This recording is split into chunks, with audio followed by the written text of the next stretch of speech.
Audio Literature presents Eat That Frog, 21 Great Ways to Stop Procrastinating and Get More Done in Less Time, by Brian Tracy. Eat That Frog is a fast listen that is rich in practical advice that will help you stop procrastinating and get more done in less time. Brian Tracy synthesizes and distills the very best ideas and insights on time management into 21 logical, immediately applicable steps. Each chapter provides specific exercises you can use to implement Tracy's advice immediately and see the results for yourself. Brian Tracy is one of America's leading authorities on the development of human potential and personal effectiveness. He addresses over 250,000 people each year on the subjects of personal and professional development. Tracy is the author of the best-selling books Maximum Achievement and the 100 Absolutely Unbreakable Laws of Business Success, as well as numerous best-selling audio cassette programs, including 21 Great Ways to Hire and Keep the Best People, and 21 Great Ways to Get Paid More and Promoted Faster. Now, here's Brian Tracy. Hello, I'm Brian Tracy, and thank you for listening to this program. I hope these ideas help you as much as they have helped me and thousands of others. In fact, I hope that this program changes your life forever. There's never enough time to do everything you have to do. You are literally swamped with work and personal responsibilities, projects, stacks of magazines to read, and piles of books you intend to get to one of these days as soon as you get caught up. But the fact is that you are never going to get caught up. You will never get on top of all your tasks. You will never get far enough ahead to be able to get to all those books, magazines, and leisure time activities that you dream of. And forget about solving your time management problems by becoming more productive.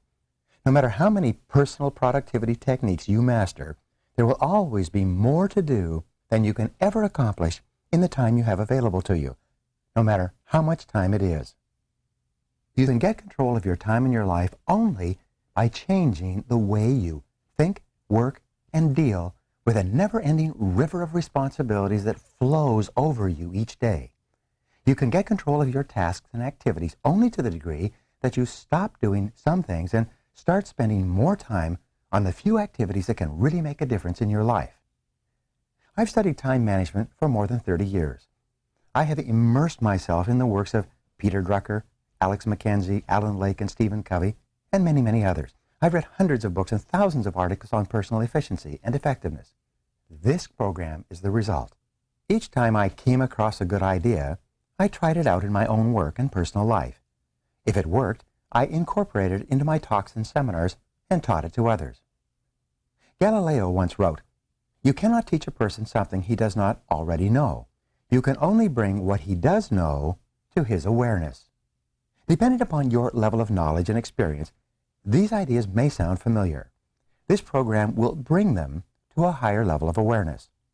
When you learn these methods and techniques and apply them over and over until they become habits, you will alter the course of your life in a very positive way. Let me tell you a little bit about myself and the origins of this book. I started off in life with few advantages, aside from a curious mind. I did poorly in school and left without graduating. I worked at laboring jobs for several years. My future did not appear particularly promising. As a young man, I got a job on a tramp freighter and went off to see the world. For 8 years, I traveled and worked and then traveled some more, eventually visiting more than 80 countries on 5 continents. When I could no longer find a laboring job, I got into sales, knocking on doors, working on straight commission.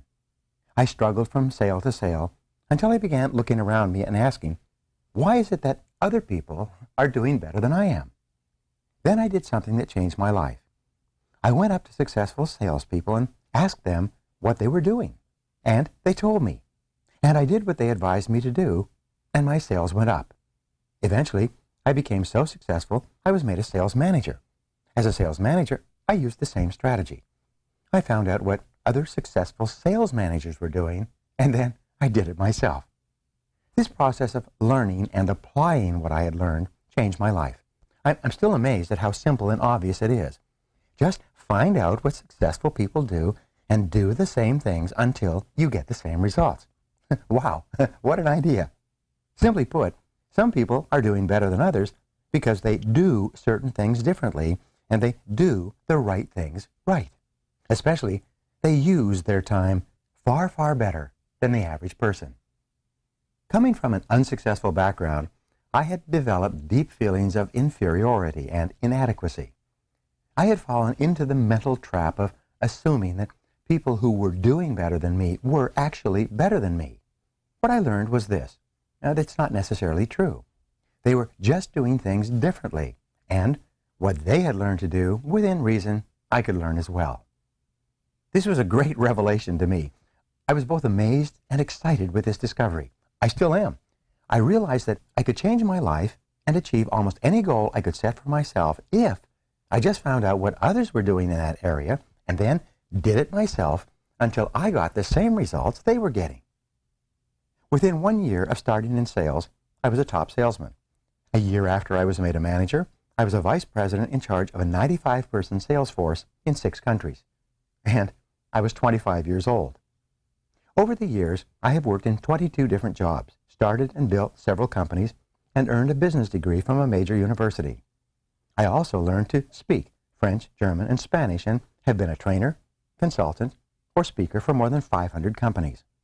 I currently give talks and seminars to more than 300,000 people each year, with audiences as large as 20,000 people. Throughout my career, I have found a simple truth. The ability to concentrate single-mindedly on your most important task, to do it well, and to finish it completely is the key to great success, achievement, respect, status, and happiness in life. This key insight is the heart and soul of this program. This program is designed to show you how to get ahead more rapidly in your career. These pages contain the 21 most powerful principles on personal effectiveness that I've ever discovered. These methods, techniques, and strategies are practical, proven, and fast-acting. In the interest of time, I don't dwell on the various psychological or emotional explanations for procrastination or poor time management. There are no lengthy departures into theory or research. What you will learn are specific actions you can take immediately to get better, faster results in your work.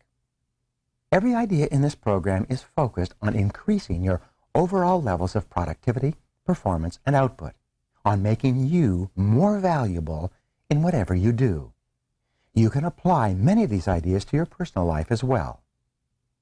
Each of these 21 methods and techniques is complete in itself. All are necessary. One strategy might be effective in one situation, and another might apply to another task. Altogether, these 21 ideas represent a smorgasbord of personal effectiveness techniques that you can use at any time in any order or sequence that makes sense to you at the moment. The key to success is action.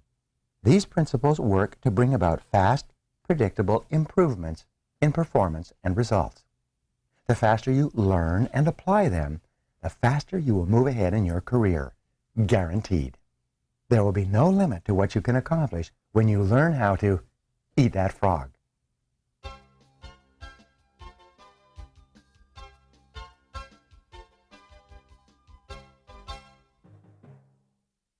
Let me begin by saying this.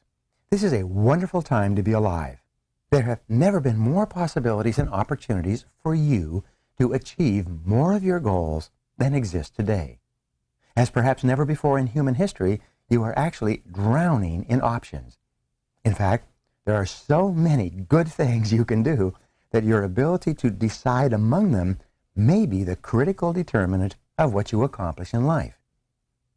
If you're like most people today, you are overwhelmed with too much to do and too little time. As you struggle to get caught up, new tasks and responsibilities just keep rolling in like the tides. Because of this, you will never be able to do everything you have to do. You will never be caught up. You will always be behind in some of your tasks and responsibilities, and probably in many of them. For this reason, and perhaps more than ever before, your ability to select your most important task at each moment and then to start on that task and get it done both quickly and well will probably have more of an impact on your success than any other quality or skill you can develop.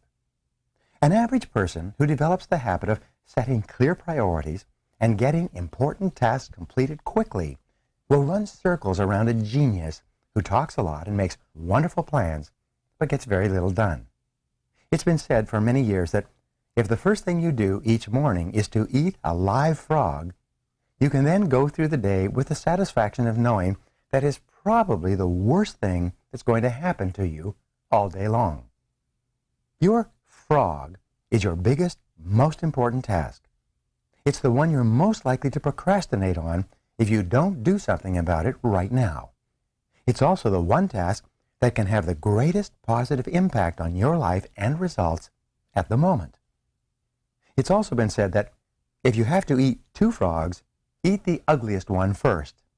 This is another way of saying that if you have two important tasks, start with the biggest, hardest, and most difficult task first. Discipline yourself to begin immediately and then to persist until the task is complete before you go on to something else. Think of this as a test. Treat it like a personal challenge.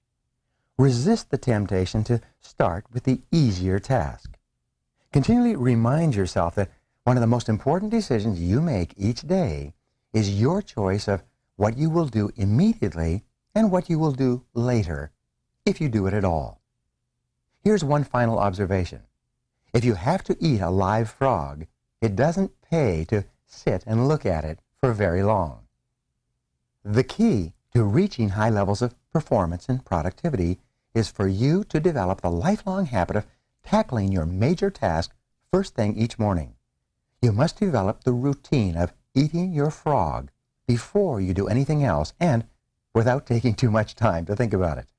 In study after study of men and women who get paid more and promoted faster, the quality of action orientation stands out as the most observable and consistent behavior they demonstrate in everything they do. Successful, effective people are those who launch directly into their major tasks and then discipline themselves to work steadily and single-mindedly until those tasks are complete. In our world, and especially in our business world, you are paid and promoted for getting specific, measurable results. You are paid for making a valuable contribution, and especially for making the contribution that is expected of you. Failure to execute is one of the biggest problems in organizations today. Many people confuse activity with accomplishment. They talk continually, hold endless meetings, and make wonderful plans. But in the final analysis, no one does the job and gets the results required. Fully 95% of your success in life and work will be determined by the kinds of habits that you develop over time. A habit of setting priorities, overcoming procrastination, and getting on with your most important task is a mental and physical skill.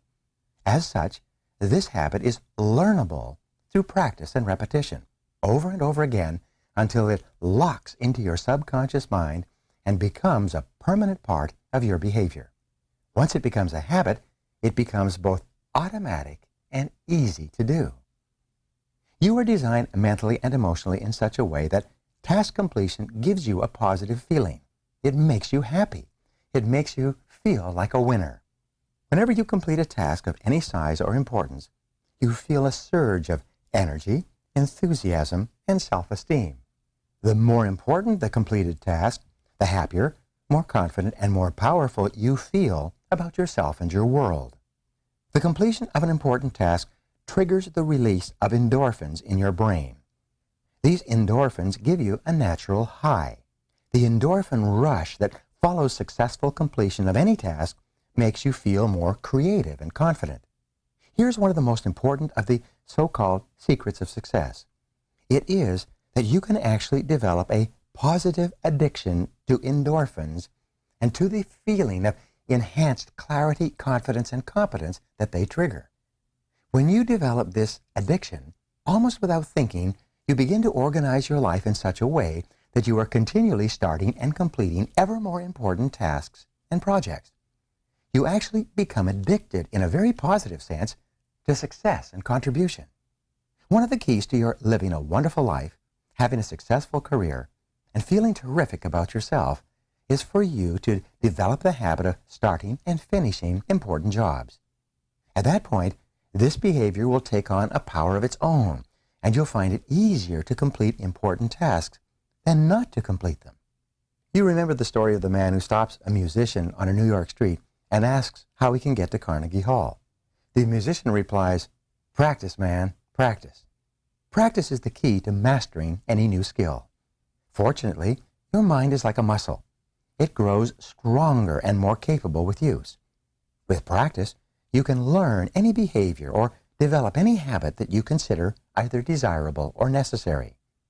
You need 3 qualities to develop the habits of focus and concentration, which are all learnable.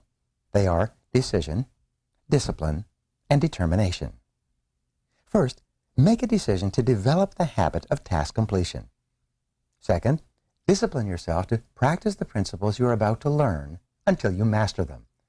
And finally, back everything you do with determination until the habit is locked in and becomes a permanent part of your personality. Now, there's a special way that you can accelerate your progress toward becoming the highly productive, effective, efficient person that you want to be. It consists of your thinking continually about the rewards and benefits of being an action-oriented, fast-moving, focused person. See yourself as the kind of person who gets important jobs done quickly and well on a consistent basis. Your mental picture of yourself has a powerful effect on your behavior. Visualize yourself as the person you intend to be in the future. Your self-image, the way you see yourself on the inside, largely determines your performance on the outside. As professional speaker Jim Cathcart says, the person you see is the person you will be. You have a virtually unlimited capability to learn and develop new skills, habits, and abilities. When you train yourself through repetition and practice to overcome procrastination and get your most important tasks completed quickly, you will move yourself onto the fast track in your life and career and step on the accelerator. So, let's eat that frog. Chapter 1 is entitled, Set the Table, and it begins with this quote from Napoleon Hill. He says, "There is one quality that one must possess to win, and that is definiteness of purpose, the knowledge of what one wants, and a burning desire to achieve it." Before you can determine your frog and get on with eating it, you have to decide exactly what you want to accomplish in each area of your life. Clarity is the most important concept in personal productivity. The number one reason why some people get more work done faster is because they are absolutely clear about their goals and objectives, and they don't deviate from them. The more clear you are about what it is you want and what you have to do to achieve it, the easier it is for you to overcome procrastination, eat your frog, and get on with the completion of the task. A major reason for procrastination and lack of motivation is vagueness, confusion, and fuzzy-mindedness about what you are supposed to do and in what order and for what reason. You must avoid this common condition with all your strength by striving for ever greater clarity in everything you do. Here's a great rule for success. Think on paper. Only about 3% of adults have clear written goals. These people accomplish 5 and 10 times as much as people of equal or better education and ability, but who, for whatever reason, have never taken the time to write out exactly what it is they want. There's a powerful formula for setting and achieving goals that you can use for the rest of your life. It consists of 7 simple steps. Taking any one of these steps can double and triple your productivity if you're not currently using it. Many graduates of my training programs have increased their incomes dramatically in a matter of a few years or even a few months with this simple 7-step method. Here it is. Step number 1, decide exactly what you want. Either decide for yourself or sit down with your boss and discuss your goals and objectives until you are crystal clear about exactly what is expected of you and in what order of priority. It's amazing how many people are working away day after day on low-value tasks because they have not had this critical discussion with their manager. Here's another rule. One of the very worst uses of time is to do something very well that need not be done at all. Stephen Covey says, Before you begin scrambling up the ladder of success, make sure that it's leaning against the right building. Step number 2, write it down. Think on paper. When you write down your goal, you crystallize it and give it tangible form. You create something that you can touch and see. On the other hand, a goal or objective that's not in writing is merely a wish or a fantasy. It has no energy behind it. Unwritten goals lead to confusion, vagueness, misdirection, and numerous mistakes. Step number 3, set a deadline on your goal. A goal or decision without a deadline has no urgency. It has no real beginning or end.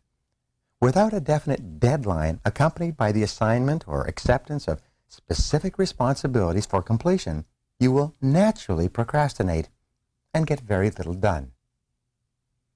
Step number 4, make a list of everything that you can think of that you're going to have to do to achieve your goal. As you think of new activities, add them to your list.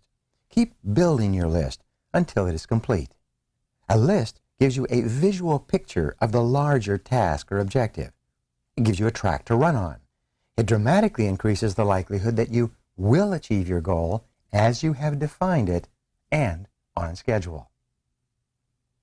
Step number 5, organize the list into a plan. Organize your list by priority and sequence. Take a few minutes to decide what you need to do first and what you can do later. Decide what has to be done before something else and what needs to be done afterwards. Even better, lay out your plan visually in the form of a series of boxes and circles on a sheet of paper. You'll be amazed at how much easier it is to achieve your goal when you break it down into individual tasks. With a written goal and an organized plan of action, you will be far more productive and efficient than someone who is carrying his goals around in his mind. Step number 6, take action on your plan immediately. Do something, do anything.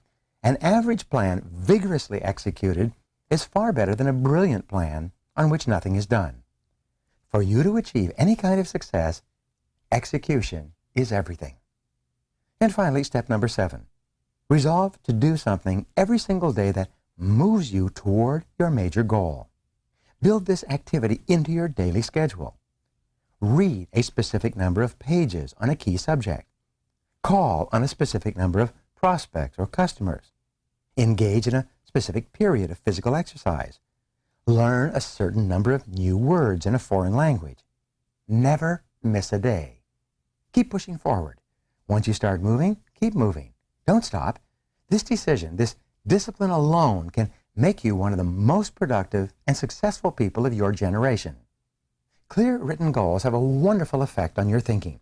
They motivate you and galvanize you into action. They stimulate your creativity, release your energy, and help you to overcome procrastination as much as any other factor.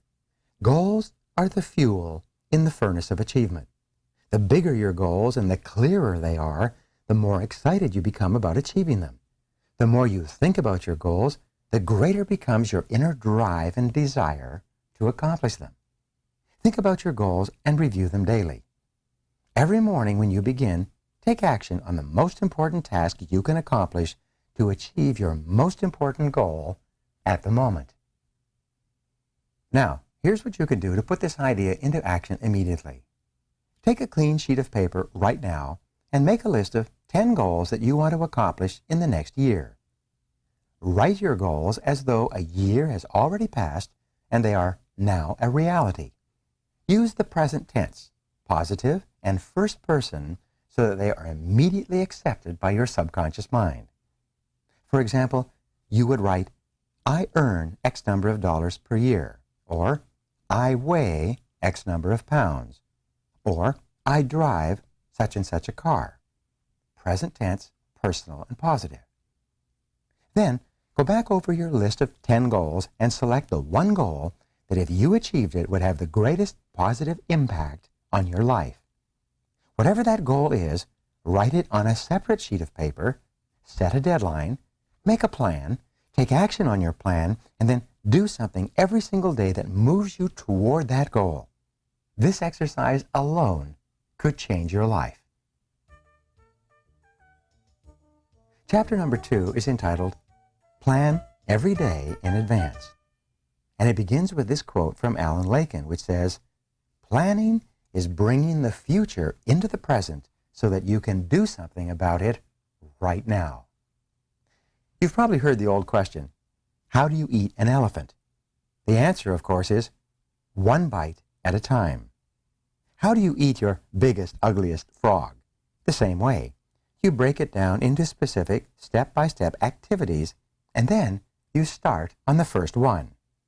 Your mind, your ability to think, plan, and decide, is your most powerful tool for overcoming procrastination and increasing your productivity. Your ability to set your goals, plan, and take action on them determines the course of your entire life. The very act of thinking and planning unlocks your mental powers, triggers your creativity, and increases your mental and physical energies. Conversely, as Alex McKenzie wrote, action without planning is the cause of every failure. Your ability to plan well in advance of acting is a measure of your overall competence. The better the plan you have, the easier it is for you to overcome procrastination, to get started, to eat your frog, and then to keep going. One of your top goals at work should be for you to get the highest possible return on your investment of mental, emotional, and physical energy. The good news is that every minute spent in planning saves as many as 10 minutes in execution. It takes only about 10 or 12 minutes for you to plan out your day, but this small investment of time will save you at least 2 hours, 100 to 120 minutes in wasted time and diffused effort throughout the day. You may have heard of the 6P formula for time management. It says, proper prior planning prevents poor performance. When you consider how helpful planning can be in increasing your productivity and performance, it is amazing how few people practice it every single day. And planning is really quite simple to do. All you need is a piece of paper and a pen.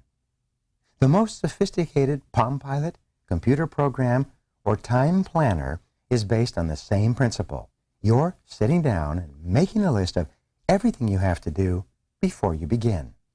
Always work from a list. When something new comes up, add it to the list before you do it. You can increase your productivity and output by 25% or more from the very first day that you begin working consistently from a list. Make your list the night before, at the end of the workday. Move everything that you've not yet accomplished onto your list for the coming day, and then add everything that you have to do the next day. When you make your list the night before, your subconscious mind works on your list all night long while you sleep. Often, you will wake up with great ideas and insights that you can use to get your job done faster and better than you had initially thought. The more time you take to make written lists of everything you have to do in advance, the more effective and efficient you will be. Now, you need different lists for different purposes. First, you should create a master list on which you write down everything that you can think of that you want to do sometime in the future. This is the place where you capture every idea that comes to you and every new task or responsibility that comes up. You can sort out the items later. Second, you should have a monthly list that you make up at the end of the month for the month ahead. This may contain items transferred from your master list. Third, you should have a weekly list where you plan your entire week in advance. This is a list that is under construction as you go through the current week. This discipline of systematic time planning can be very helpful to you. Many people have told me that the habit of taking a couple of hours at the end of each week to plan the coming week has increased their productivity dramatically and changed their lives completely. This technique will work for you as well. Finally, you should transfer items from your monthly and weekly lists onto your daily list. These are the specific activities that you are going to accomplish the following day. As you work through the day, tick off the items on your list as you complete them. This activity gives you a visual picture of accomplishment. It generates a feeling of success and forward motion. Seeing yourself working progressively through your list motivates and energizes you. It raises your self-esteem and self-respect. Steady, visible progress propels you forward and helps you to overcome procrastination. When you have a project of any kind, begin by making a list of every step that you will have to complete to finish the project from beginning to end. Organize the project tasks by priority and sequence. Lay them out in front of you on paper or on a computer so that you can see them. Then, go to work on one task at a time. You will be amazed at how much you get done this way. As you work through your list, you will feel more and more effective and powerful. You will feel more in control of your life. You will be naturally motivated to do even more. You will think better and more creatively. You will get more and better insights that enable you to do your work even faster. As you work steadily through your list, you will develop a sense of positive forward momentum that will enable you to overcome procrastination. This feeling of progress will give you more energy and keep you going throughout the day. One of the most important rules of personal effectiveness is the 10-90 rule. This rule says that the first 10% of time that you spend planning and organizing your work before you begin will save you as much as 90% of the time in getting the job done once you get started. You only have to try this rule once to prove it to yourself. When you plan each day in advance, you find it much easier to get going and to keep going. The work goes faster and smoother than ever before. You feel more powerful and competent. You eventually become unstoppable. Now here's how you can put these ideas into action immediately. Begin today to plan every day, every week, and every month in advance. Take a notepad or sheet of paper and make a list of everything you have to do in the next 24 hours. Add to your list as new items come up. Make a list of all your projects, the big multitask jobs that are important to your future. Lay out each of your major goals, projects, or tasks by priority, what is most important, and by sequence, what has to be done first, what comes second, and so forth. Start with the end in mind and work backward to the present. Think on paper. Always work from a list. You will be amazed at how much more productive you become and how much easier it is to eat your frog.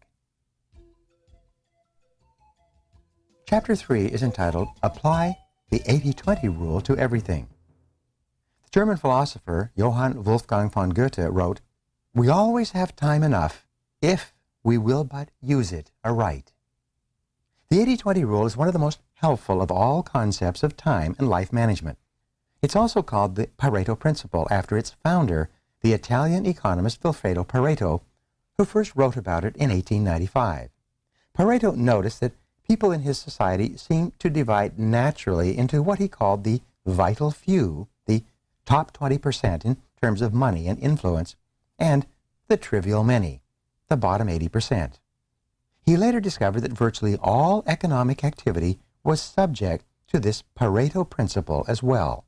For example, this rule says that 20% of your activities will account for 80% of your results. 20% of your customers will account for 80% of your sales. 20% of your products or services will account for 80% of your profits. 20% of your tasks will account for 80% of the value of what you do, and so on. This means that if you have a list of 10 items to do today, 2 of those items will turn out to be worth as much or more than all the other 8 items put together. Here's an interesting discovery. Each of these tasks may take the same amount of time to accomplish, but 1 or 2 of these tasks will contribute 5 or 10 times the value of any of the others. Often, one item on a list of 10 tasks that you have to do can be worth more than all the other 9 items put together. This task is invariably the frog that you should eat first. Can you guess on which items the average person is most likely to procrastinate? You're right. The sad fact is that most people procrastinate on the top 10 or 20% of items that are the most valuable and important, the vital few. They busy themselves instead with the least important 80%, the trivial many, that contribute very little to results. You often see people who appear to be busy all day long, but seem to accomplish very little. This is almost always because they are working on tasks that are of low value, while they procrastinate on the one or two activities that could make a real difference to their companies and to their careers.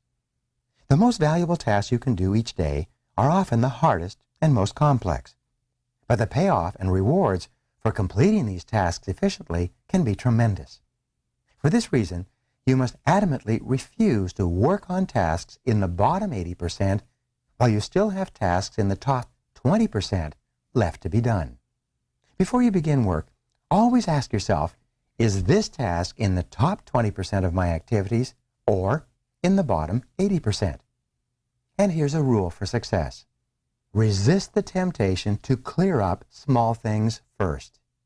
Remember, whatever you choose to do over and over again eventually becomes a habit that's hard to break.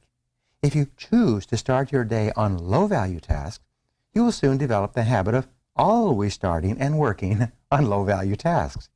This is not the kind of habit you want to develop or keep. The hardest part of any important task is getting started on it in the first place. Once you actually begin work on a valuable task, you seem to be naturally motivated to continue. A part of your mind loves to be busy working on significant tasks that can really make a difference. Your job is to feed this part of your mind continually. Just thinking about starting and finishing an important task motivates you and helps you to overcome procrastination. The fact is that the amount of time required to complete an important job is often the same as the time required to do an unimportant job. The difference is that you get a tremendous feeling of pride and satisfaction from the completion of something valuable and significant.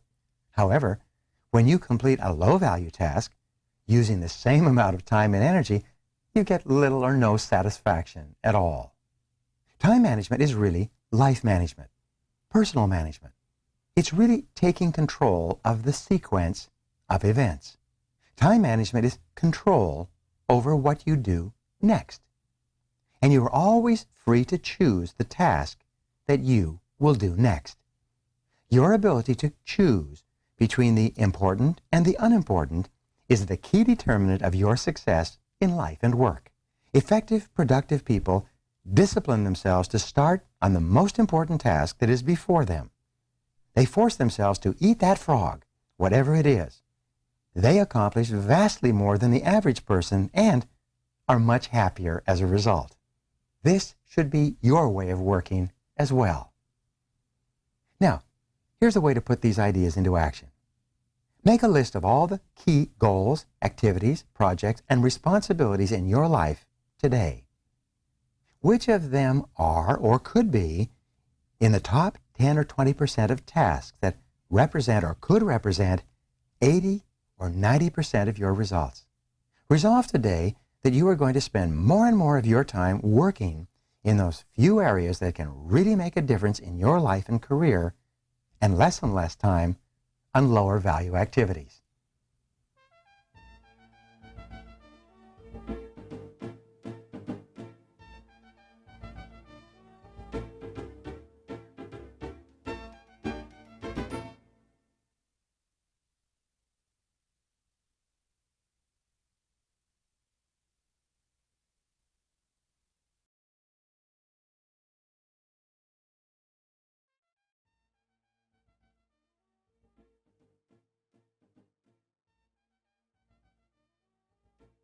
Chapter 4 is entitled, Consider the Consequences. And here's a great quote from Orison Swett Marden. He said, "Every man has become great, every successful man has succeeded in proportion as he has confined his powers to one particular channel. The mark of the superior thinker is his or her ability to accurately predict the consequences of doing or not doing something. The potential consequences of any task or activity are the key determinants of how important it really is to you and your company.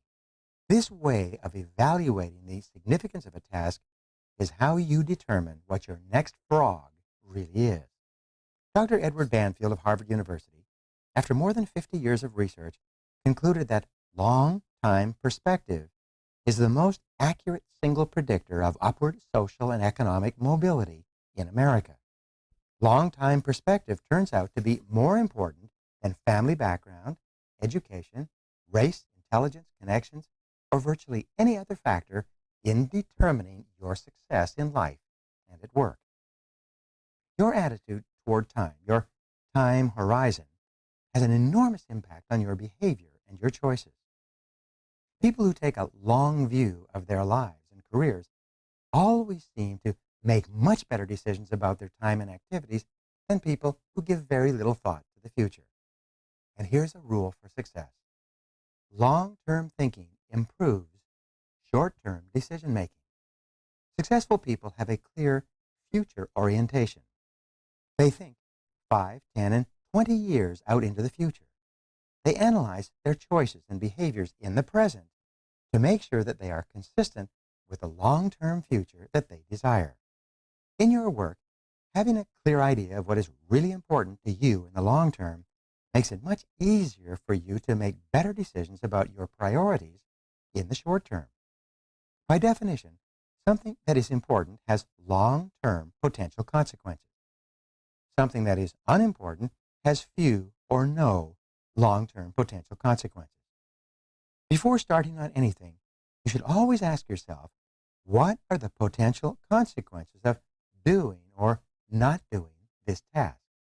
And here's another rule for you. Future intent influences and often determines present actions. The clearer you are about your future intentions, the greater influence that clarity will have on what you do in the moment. With a clear long-term vision, you are much more capable of evaluating an activity in the present and to ensure that it is consistent with where you truly want to end up. Successful people are those who are willing to delay gratification and make sacrifices in the short term so that they can enjoy far greater rewards in the long term. Unsuccessful people, on the other hand, think more about short-term pleasure and immediate gratification while giving very little thought to the long-term future. Dennis Waitley, a motivational speaker, says, failures do what is tension relieving, while winners do what is goal achieving. For example, coming into work earlier, reading regularly in your field, taking courses to improve your skills, and focusing on high-value tasks in your work will all combine to have an enormous positive impact on your future. On the other hand, coming into work at the last moment, reading the newspaper, drinking coffee, socializing with your coworkers may seem fun and enjoyable in the short term, but it inevitably leads to lack of promotion, underachievement, and frustration in the long term. If a task or activity has great potential positive consequences, make it a top priority and get started on it immediately. If something can have large potential negative consequences if it's not done quickly and well, that should become a top priority as well. Whatever your frog is, resolve to gulp it down first thing. Remember, motivation requires motive. The greater the positive potential impact that an action or behavior of yours can have on your life, once you define it clearly, the more motivated you will be to overcome procrastination and get it done quickly. Keep yourself focused and forward-moving by continually starting and completing those tasks that can make a major difference to your company and to your future. You see, the time is going to pass anyway. The only question is how you use it and where you are going to end up at the end of the weeks and months that pass. And where you end up is largely a matter of the amount of consideration you give to the likely consequences of your actions in the short term. Thinking continually about the potential consequences of your choices, decisions, and behaviors is one of the very best ways to determine your true priorities in your work and personal life. Now, here's some ideas on how to put these points into action. Review your list of tasks, activities, and projects regularly. Continually ask yourself, which one project or activity, if I did it in an excellent and timely fashion, would have the greatest positive impact on my life? Whatever it is that can help you the most, Set it as a goal. Make a plan to achieve it, and go to work on your plan immediately. Remember the wonderful words of Goethe. He said, "Just begin, and the mind grows heated. Continue, and the task will be completed." Chapter 5 is entitled, Practice the ABCDE method continually. Here's a quote from William Matthews. He says, "The first law of success is concentration, to bend all the energies to one point and to go directly to that point, looking neither to the right nor to the left. The more thought you invest in planning and setting priorities before you begin, the more important things you will do, and the faster you will get them done once you get started. The more important and valuable the task is to you, the more you will be motivated to overcome procrastination and launch yourself into the job." The ABCDE method is a powerful priority setting technique that you can use every single day. This technique is so simple and effective that it can, all by itself, make you one of the most efficient and effective people in your field. The power of this technique lies in its simplicity. Here's how it works. You start with a list of everything you have to do for the coming day. Think on paper. You then place an A, B, C, D, or E before each item on your list before you begin the first task. An A item is defined as something that is very important, something that you must do or else face serious consequences. An A item on your list might be visiting a key customer or finishing a report for your boss that she needs for an upcoming board meeting. These items are the frogs of your life. If you have more than one A task, you prioritize these tasks by writing A1, A2, A3, and so on in front of each item. Your A1 task is your biggest, ugliest frog of all. A B item is defined as a task that you should do, but it has only mild consequences. These items are the tadpoles of your work life. This means that someone may be unhappy or inconvenienced if you don't do one of these tasks, but it is nowhere as important as an A task. Returning an unimportant telephone message or reviewing your email would be a B task. The rule is that you should never do a B task when there is an A task left undone. You should never be distracted by a tadpole when a big frog is sitting there waiting to be eaten. A C task is defined as something that would be nice to do, but for which there are no consequences at all, whether you do it or not. C tasks include phoning a friend, having coffee or lunch with a coworker, or completing some personal business during work hours. This sort of activity has no effect at all on your career or work life. A D task is defined as something you can delegate to someone else. The rule is that you should delegate everything that anyone else can do so that you can free up more time for the A tasks that only you can do. An E task in the ABCDE method is defined as something that you can eliminate altogether, and it won't make any real difference. This may be a task that was important to you at one time, but is no longer relevant to yourself or anyone else. Often it's something you continue to do out of habit or because you enjoy it. After you have applied the ABCDE method to your list, you will be completely organized and ready to get more important things done faster. The key to making this ABCDE method work is for you to now discipline yourself to start immediately on your A1 task and then to stay at it until it's complete. Use your willpower to get going and stay going on this one job, the most important single task you could possibly be doing. Eat the whole frog and don't stop until it's finished completely. Your ability to think through and analyze your work list and determine your A1 task is the springboard to higher levels of accomplishment and greater self-esteem, self-respect, and personal pride. When you develop the habit of concentrating on your A1 most important activity, on eating your frog, you will start getting more done than any 2 or 3 people around you. Now here's how you can put these ideas into action. Review your list right now and put an A, B, C, D, or E next to each task or activity.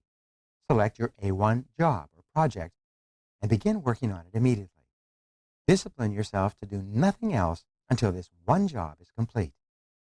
Practice this ABCDE method every day and on every work or project list before you begin work for the next month. By that time, you will have developed the habit of setting and working on your highest priority tasks, and your future will be assured. Chapter 6 is entitled, Focus on Key Result Areas. Norman Vincent Peale once wrote, "When every physical and mental resource is focused, one's power to solve a problem multiplies tremendously." Here's the question. Why am I on the payroll? This is one of the most important questions you ever ask and answer over and over again throughout your career. As it happens, most people are not exactly sure why they are on the payroll. But if you're not crystal clear about why you're on the payroll and what results you've been hired to accomplish, it's very hard for you to perform at your best and get paid more and promoted faster.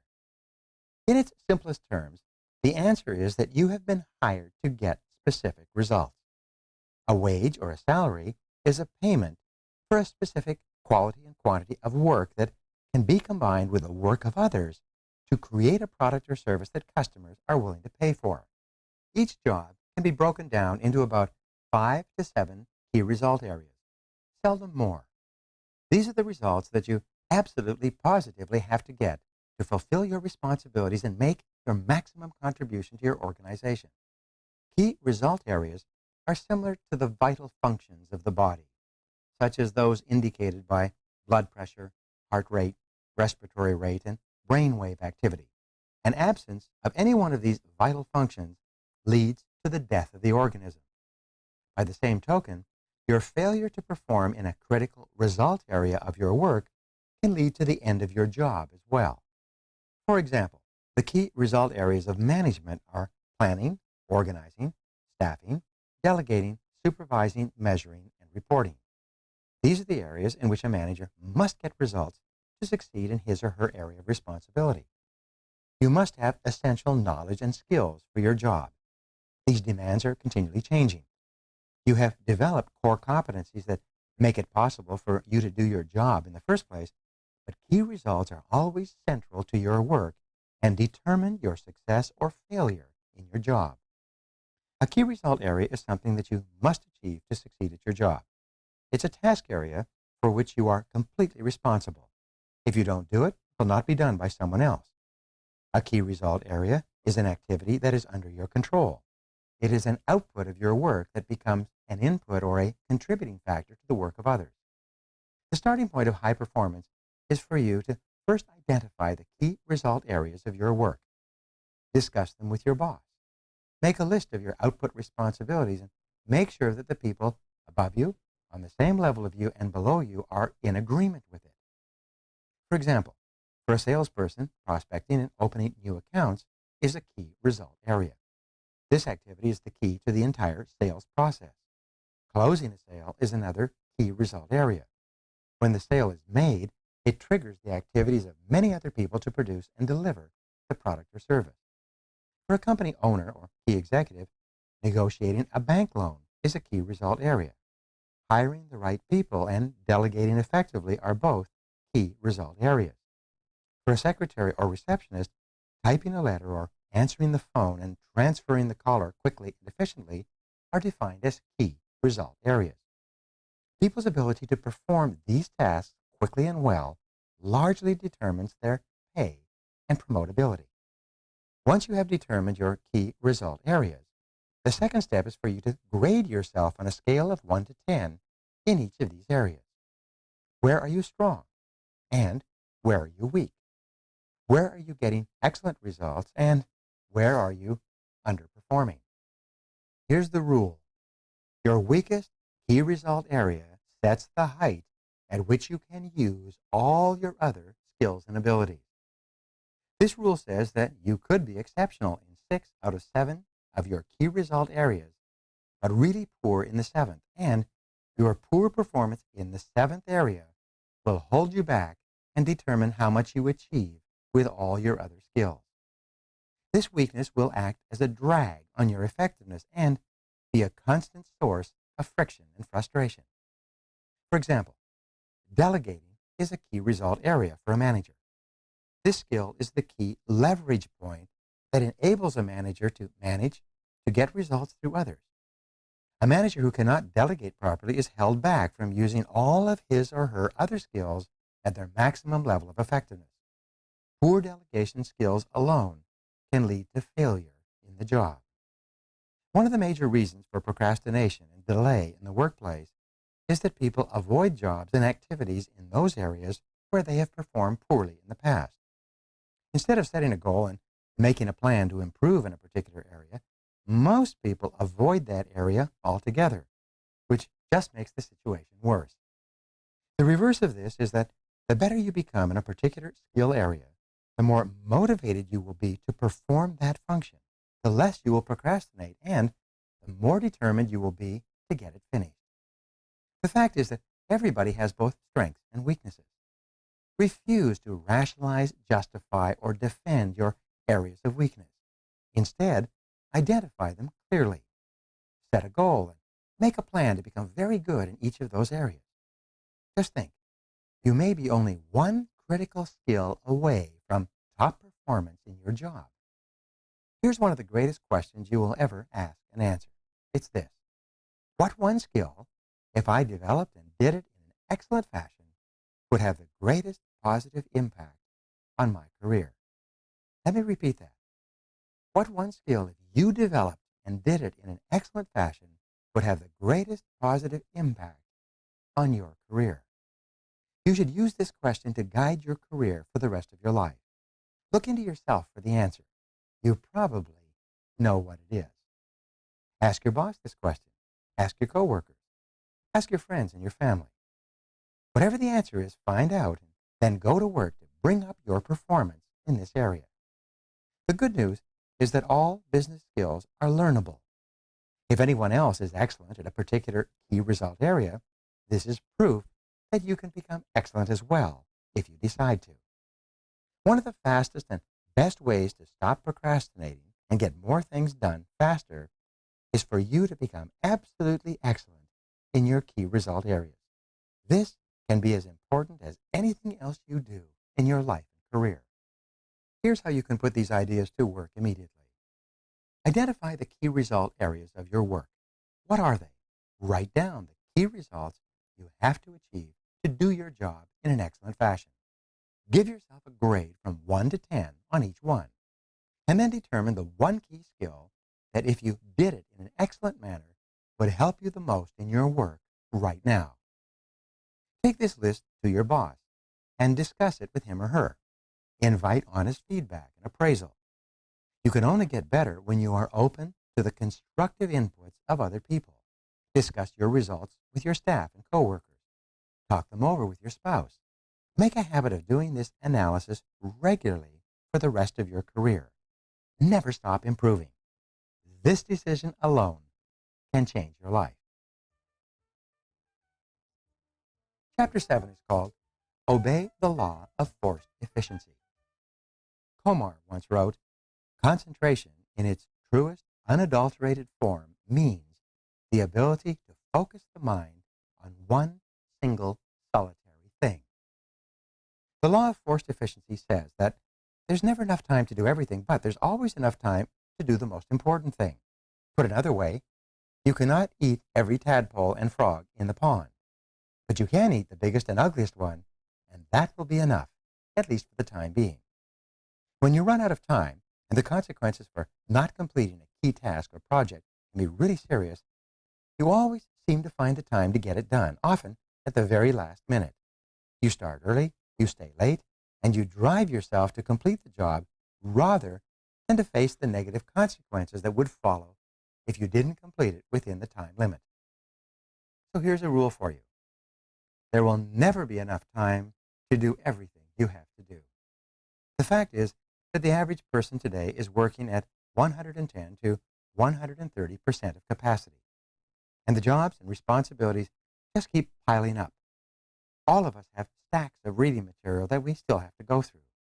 One study concluded recently that the average executive has 300 to 400 hours of reading and projects backlogged at home and at the office. What this means is that you will never be caught up. So get that thought out of your mind. All you can hope for is to be on top of your most important responsibilities. The others will just have to wait. Many people say that they work better under the pressure of deadlines. Unfortunately, years of research indicate that this is seldom true. Under the pressure of deadlines, which are often self-created through procrastination and delay, people suffer greater stress, make more mistakes, and have to redo more tasks than under any other conditions. Often, the mistakes that are made when people are working to meet tight deadlines lead to defects and cost overruns that lead to substantial financial losses in the long term. Sometimes the job actually takes much longer to complete when people rush to get the job done at the last minute, and then they have to redo it. You can use 3 questions on a regular basis to keep yourself focused on getting your most important tasks completed on schedule. The first question is, what are my highest value activities? Put another way, what are the biggest frogs that you have to eat to make the greatest contribution to your organization, to your family, to your life in general? This is one of the most important questions you can ever ask and answer. What are your highest value activities?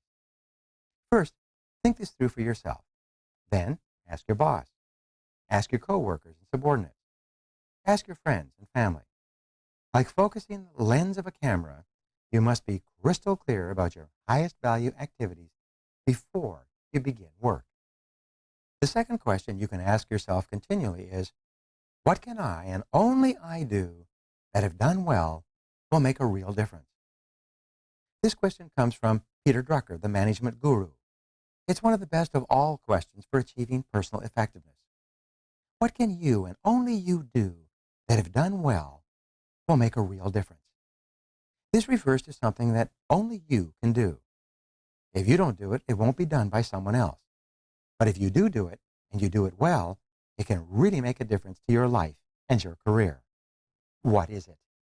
What is your frog in your work? Every hour of every day, you can ask yourself this question, and there will always be a specific answer. Your job is to be clear about the answer, and then to start and work on this task before anything else. The third question you can ask is, what is the most valuable use of my time right now? In other words, what is my biggest frog of all at this moment? This is the core question of time management. Asking it is the key to overcoming procrastination and becoming a highly productive person.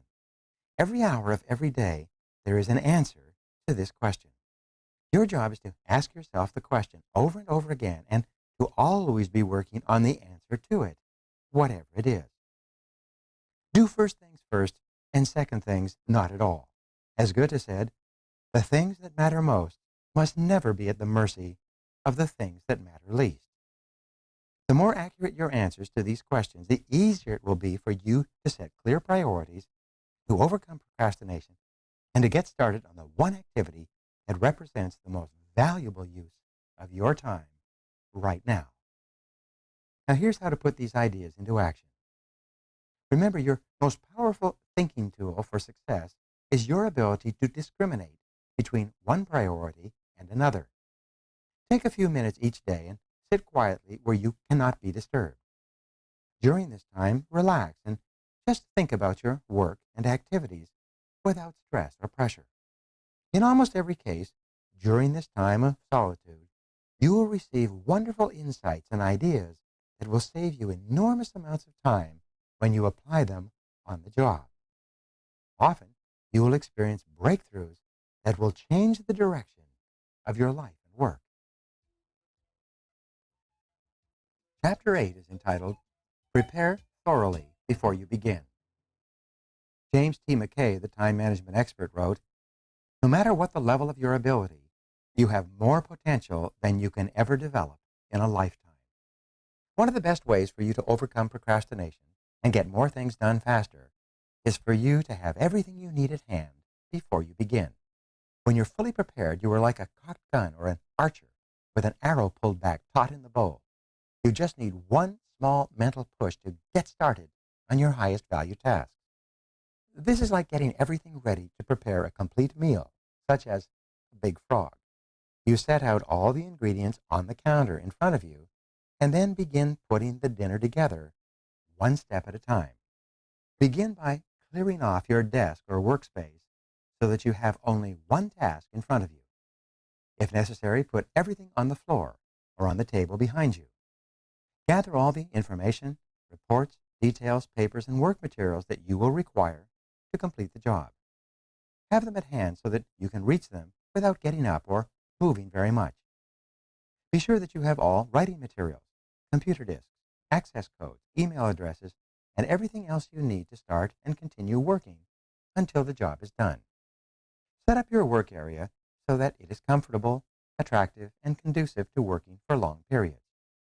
Especially, make sure that you have a comfortable chair that supports your back and allows your feet to sit flat on the floor. The most productive people take the time to create a work area where they enjoy spending time. The cleaner and neater your work area before you begin, the easier it is for you to get started and keep going. One of the great techniques for overcoming procrastination, eating frogs, is for you to get everything completely ready to work in advance. When everything is laid out in order and sequence, you feel much more like getting on with the job. It's amazing how many books never get written, how many degrees never get completed, how many life-changing tasks never get started because people fail to take the first step of preparing everything in advance. Los Angeles, for example, attracts people from all over America who dream of writing a successful movie script and selling it to one of the studios in the area. They move to Los Angeles and work at low-level jobs for years while they dream of writing and selling a popular script. Recently, the Los Angeles Times sent a reporter out onto Wilshire Boulevard to interview passersby. When people came along, he asked them one question: "How's your script coming?" 3 out of 4 passersby replied, "Almost done." The sad fact is that almost done probably meant not yet started. Don't let this happen to you. When you sit down with everything in front of you, ready to go, assume the body language of high performance. Sit up straight, sit forward and away from the back of the chair. Carry yourself as though you are an efficient, effective, high-performing personality. Then pick up the first item and say to yourself, "Let's get to work," and plunge in. And once you've started, keep going until the job is finished. Here's an exercise for you. Take a good look at your desk or office, both at home and at the office. Ask yourself, what kind of a person works in an environment like that? The cleaner and neater your work environment, the more positive, productive, and confident you feel. Resolve today to clean up your desk and office completely so that you feel effective, efficient, and ready to get going each time you sit down to work. Chapter 9 is entitled, Do Your Homework. Og Mandino once wrote, "The only certain means of success is to render more and better service than is expected of you, no matter what your task may be." Doing your homework is one of the most important personal productivity principles of all. Learn what you need to learn so that you can do your work in an excellent fashion. The better you become at eating a particular type of frog, the more likely you are to just plunge in and get it done. A major reason for delay and procrastination is a feeling of inadequacy, lack of confidence, or inability in a key area of the task. Feeling weak or deficient in a single area is enough to discourage you from starting the job at all. Continually upgrade your skills in your key result areas. Remember, however good you are today, your knowledge and skill are becoming obsolete at a rapid rate. As Pat Riley, the basketball coach, said, "If you're not getting better, you're getting worse."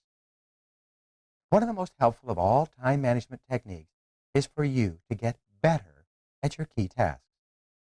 Personal and professional improvement is one of the best time savers there is. The better you are at a key task, the more motivated you are to launch into it. The better you are, the more energy and enthusiasm you have. When you know that you can do a job well, You find it easier to overcome procrastination and get the job done faster and better than under any other circumstances. One piece of information or one additional skill can make an enormous difference in your ability to do the job well. Identify the most important things you do and then make a plan to continually upgrade your skills in those areas. Here's a rule for success. Continuous learning is the minimum requirement for success in any field. Refuse to allow a weakness or a lack of ability in any area to hold you back. Everything in business is learnable, and what others have learned, you can learn as well. When I began to write my first book, I was discouraged because I could only use the hunt and peck method of typing. I soon realized that I had to learn to touch type if I was ever going to write and rewrite a 300-page book. So I bought a touch typing program for my computer and practiced for 20 to 30 minutes every day for 3 months. By the end of that time, I was typing 40 to 50 words per minute. With this skill, I've been able to write a dozen books that have now been published all over the world. The best news is that you can learn whatever skills you need to learn to be more productive and more effective.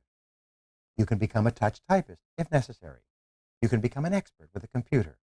You can become a terrific negotiator or a super salesperson. You can learn to speak in public. You can learn to write effectively and well. These are all skills you can acquire as soon as you decide to and make them a priority. Read in your field for at least 1 hour every day. Get up a little earlier in the morning and read for 30 to 60 minutes in a book or magazine that contains information that can help you to be more effective and productive at what you do. Take every course and seminar available on key skills that can help you. Attend the conventions and business meetings of your profession or occupation. Go to the sessions and workshops. Sit up front and take notes. Purchase the audio recordings of the programs. Dedicate yourself to becoming one of the most knowledgeable and competent people in your field. Finally, listen to audio programs in your car like this. The average car owner sits behind the wheel 500 to 1,000 hours each year while driving from place to place. Turn driving time into learning time. You can become one of the smartest, most capable, and highest paid people in your field simply by listening to educational audio programs as you drive around. The more you learn and know, the more confident and motivated you feel. The better you become, the more capable you will be of doing even more in your field. The more you learn, the more you can learn. Just as you can build your physical muscles through physical exercise, you can build your mental muscles with mental exercise. And there is no limit to how far or how fast you can advance except for the limits you place on your imagination. So here's an exercise that you can engage in immediately. Resolve today to become a do-it-to-yourself project. Become a lifelong student of your craft. School is never out for the professional. What are the key skills that can help you the most to achieve better and faster results? What are the core competencies that you will need to have in the future to lead your field? Whatever they are, set a goal, make a plan, and begin developing and increasing your ability in those areas. Resolve to be the very best at what you do. This is one of the greatest time management techniques of all.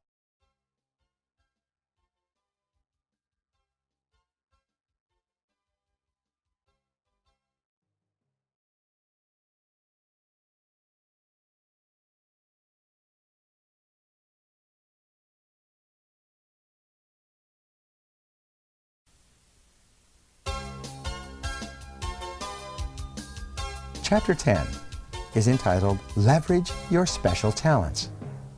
Dean Briggs of Harvard once wrote, "Do your work.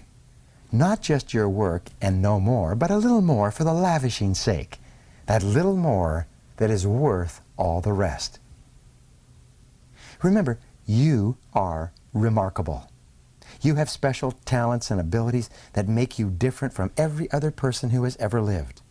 There are frogs you can eat or learn to eat that can make you one of the most important people of your generation.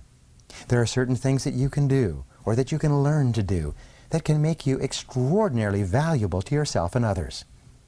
Your job is to identify your special areas of uniqueness and then to commit yourself to becoming very, very good in those areas. Your most valuable asset in terms of cash flow is your earning ability.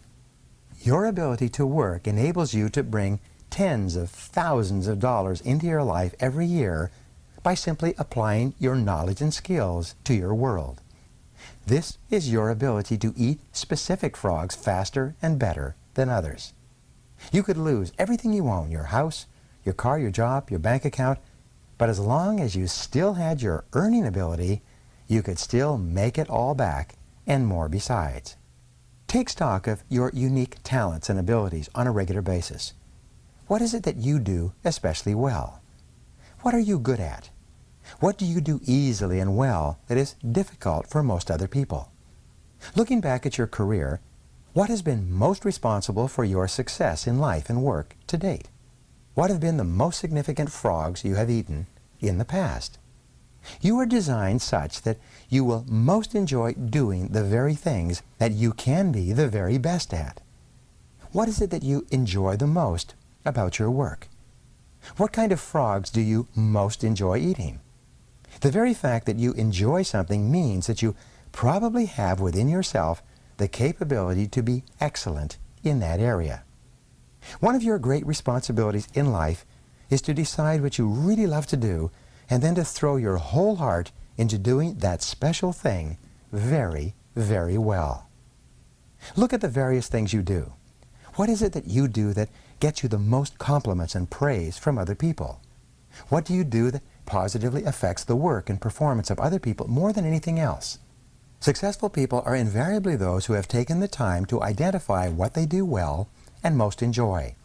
They know what they do that really makes a difference in their work, and they then concentrate on that task or area of activity exclusively. You should always focus your best energies and abilities in starting and completing those tasks where your unique talents and abilities enable you to do them well and make a significant contribution. You cannot do everything, but you can do those few things in which you excel, the few things that can really make a difference. Here's how to put these ideas into action. Continually ask yourself these key questions. What am I really good at? What do I enjoy the most about my work? What has been most responsible for my success in the past? If I could do any job at all, what job would it be?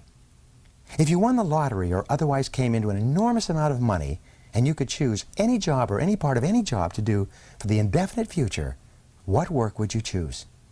What sort of preparation would you have to engage in to be able to do that work in an excellent fashion? Whatever your answer, get started today. Chapter 11 is entitled, Identify Your Key Constraints. Alexander Graham Bell once wrote, "Concentrate all your thoughts on the task at hand. The sun's rays do not burn until brought to a focus." So what is holding you back? What sets the speed at which you achieve your goals? What determines how fast you move from where you are to where you want to go? What stops you or holds you back from eating the frogs that can really make a difference? Why aren't you at your goal already? These are some of the most important questions you will ever ask and answer on your way to achieving high levels of personal productivity and effectiveness. Whatever you have to do, there's always a limiting factor that determines how quickly and well you get it done. Your job is to study the task and identify the limiting factor or constraint within it. You must then focus all of your energies on alleviating that single choke point. In virtually every task, large or small, one factor sets the speed at which you achieve the goal or complete the job. What is it? Concentrate your mental energies on that one key area. This can be the most valuable use of your time and talents. This factor may be a person whose help or decision you need, a resource that you require, a weakness in some part of your organization, or something else. But the limiting factor is always there, and it is always your job to find it. For example, the purpose of a business is to create and keep customers. By doing this in sufficient quantities, the company makes a profit and continues to grow and flourish.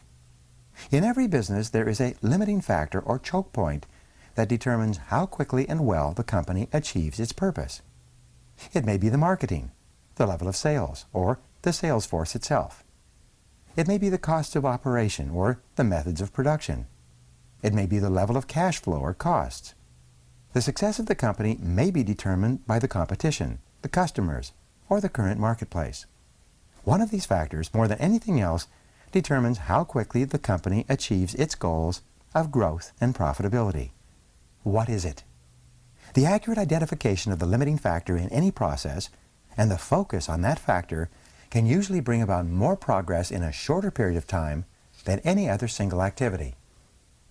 The 80-20 rule applies to the constraints in your life and in your work. What this means is that 80% of the constraints, the factors that are holding you back from achieving your goals, are internal. They are within yourself, within your own personal qualities, abilities, habits, disciplines, or competencies. Only 20% of the limiting factors are external to you or to your organization. Your key constraint can be something small and not particularly obvious. Sometimes it requires that you make a list of every step in the process and examine every activity to determine exactly what is holding you back.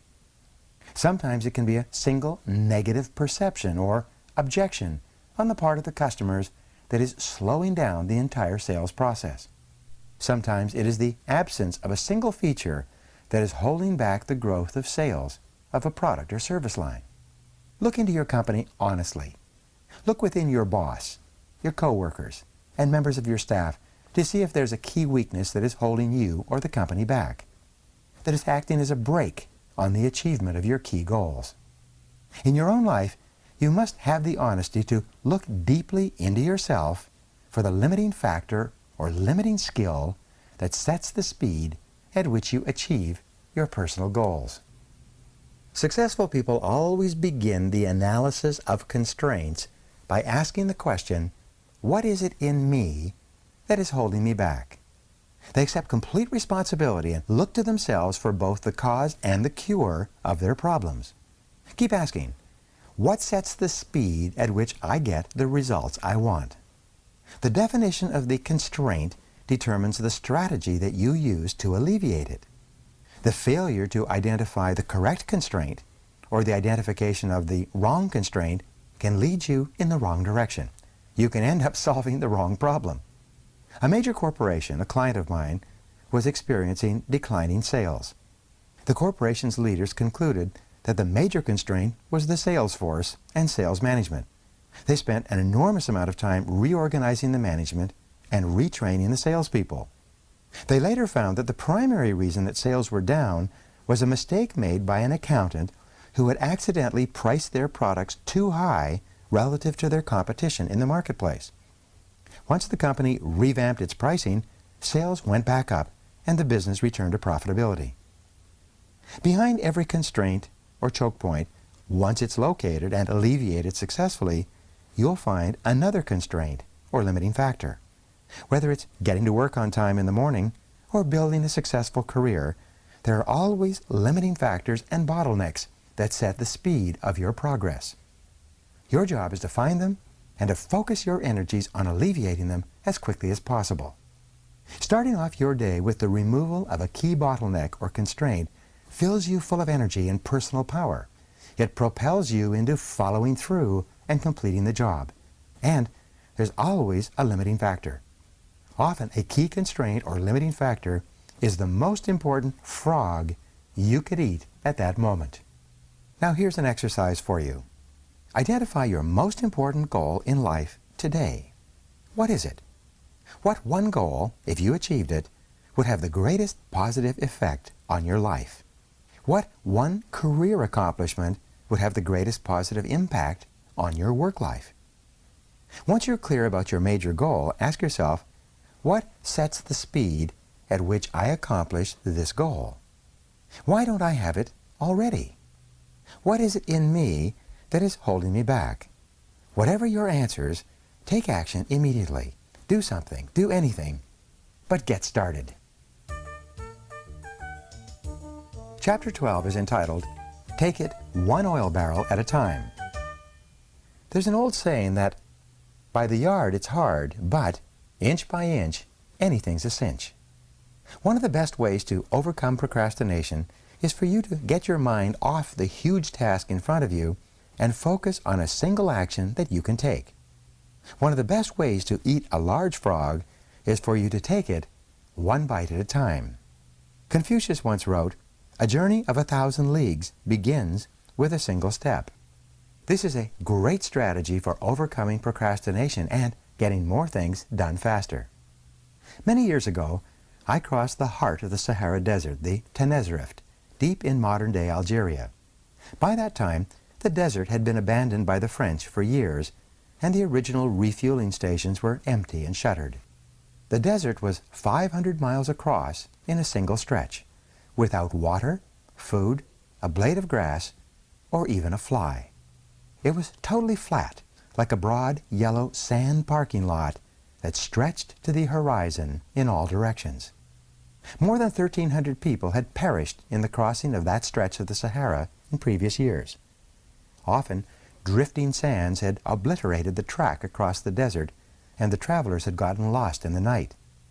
To counter the lack of features in the terrain, the French had marked the track with black 55-gallon oil drums 5 kilometers apart, exactly the distance to the horizon, where the earth curved away as you crossed that flat wasteland.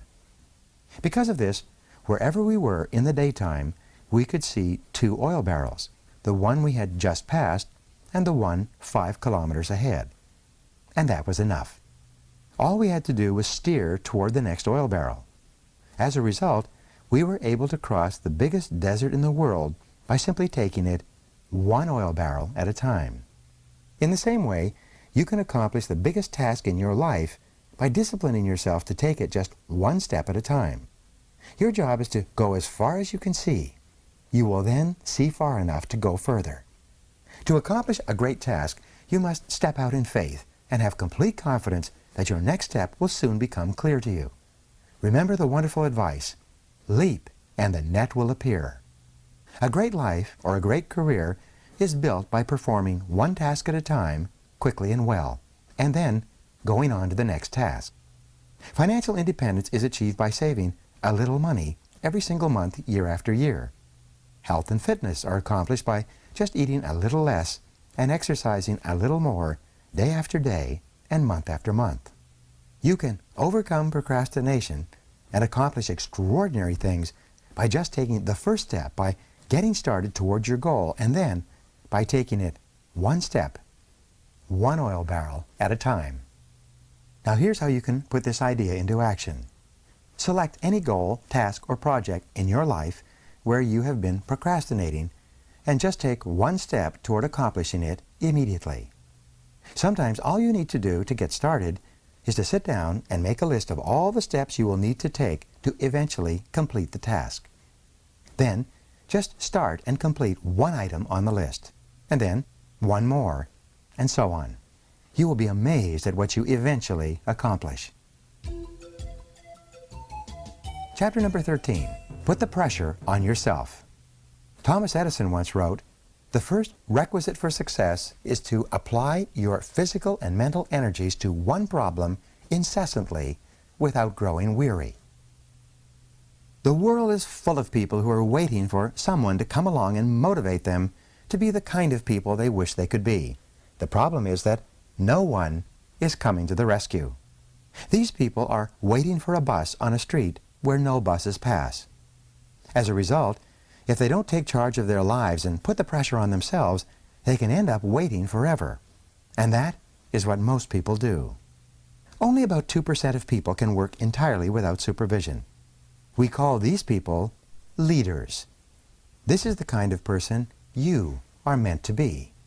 Your job is to form the habit of putting the pressure on yourself and not waiting for someone else to come along and do it for you. You must choose your own frogs and then make yourself eat them in their order of importance.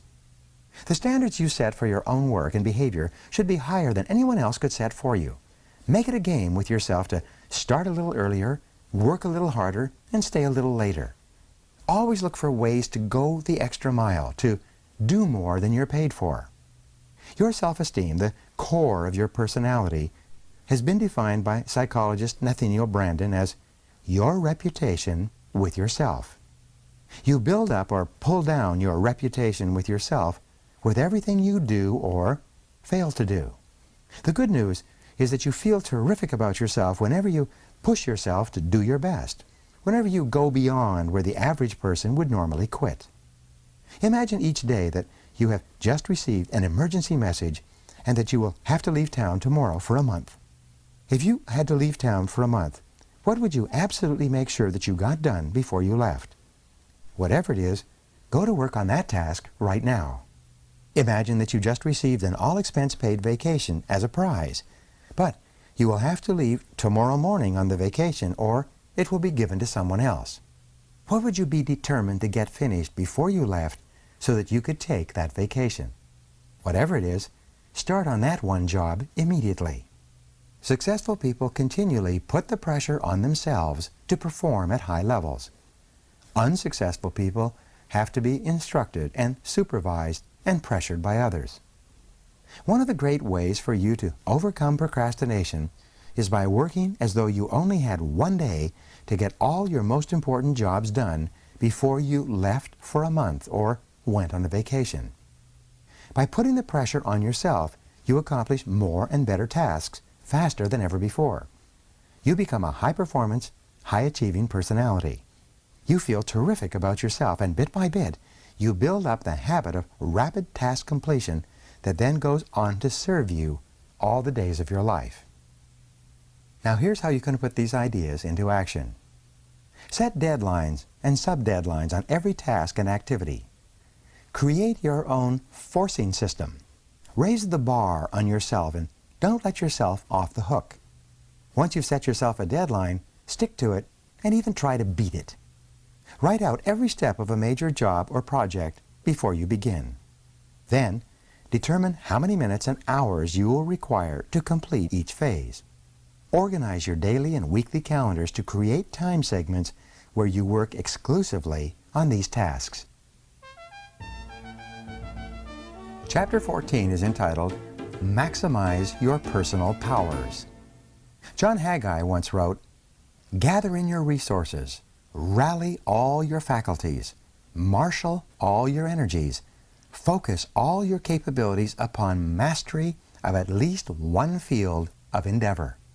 The raw material of personal performance and productivity is contained in your physical, mental, and emotional energies. One of the most important requirements for being happy and productive is for you to guard and nurture your energy levels at all times. Your body is like a machine that uses food, water, and rest to generate energy that you then use to accomplish important tasks in your life and work. When you are fully rested, you can get 2 times, 3 times, and even 5 times as much done as when you're tired.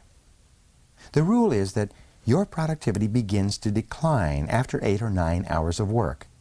For this reason, working long hours into the night, although it is sometimes necessary, means that you are usually producing less and less in more and more time. The more tired you get, the worse is your work and the more mistakes you make. At a certain point, like a battery that is run down, you can reach the wall and simply be unable to continue. The fact is that you have specific times during the day when you are at your best. You need to identify these times and discipline yourself to use them on your most important and challenging tasks. Most people are at their best in the mornings after a good night's sleep. Some people are better in the afternoons. A few people are most creative and productive in the evenings or late at night. A major reason for procrastination is fatigue, or attempting to start on a task when you're tired. You have no energy or enthusiasm. Like a coal engine in the morning, you can't seem to get yourself started. Whenever you feel overtired and overwhelmed with too much to do and too little time, stop yourself and just say, "All I can do is all I can do." Sometimes the very best use of your time is to go home early and go to bed and sleep for 10 hours straight. This can completely recharge you and enable you to get 2 or 3 times as much work done the following day and of a far higher quality than if you had continued working long into the night. According to many researchers, the average American is not getting enough sleep relative to the amount of work he or she is doing.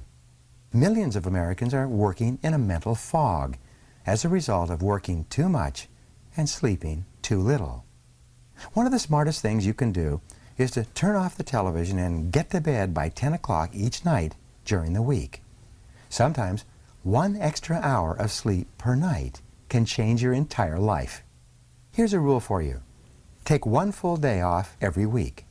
During this day, either Saturday or Sunday, absolutely refuse to read, clear your correspondence, catch up on things from the office, or do anything that taxes your brain. Instead, go to a movie, exercise, spend time with your family, go for a walk, or participate in any activity that allows your brain to completely recharge itself. It is true that a change is as good as a rest. Take regular vacations each year, both long weekends and 1- and 2-week breaks to rest and rejuvenate. You are always the most productive after a weekend off or a vacation. Going to bed early 5 nights a week, sleeping in on the weekends, and taking 1 full day off each week will assure that you have far more energy. This added energy will enable you to overcome procrastination and get started on your major task faster and with greater resolve than you ever could if you were tired. In addition, to keep your energy levels at their highest, be careful about what you eat. Start the day with a high-protein, low-fat, and low-carbohydrate breakfast. Eat salads with fish or chicken at lunch. Avoid sugar, salt, white flour products, and desserts. Avoid soft drinks and candy bars or pastries. Feed yourself as you would feed a world-class athlete before a competition because, in many respects, that's what you are before starting work each day. By eating lean and healthy, exercising regularly, and getting lots of rest, you'll get more and better work done easier and with greater satisfaction than ever before. The better you feel when you start work, the less you procrastinate and the more eager you are to get the job done and get on with other tasks. High energy levels are indispensable to higher levels of productivity, more happiness, and greater success in everything you do. Now here's some ideas to put these recommendations into action. Make an analysis of your current energy levels and your daily health habits. Resolve today to improve your levels of health and energy by asking the following questions. 1. What am I doing physically that I should do more of? 2.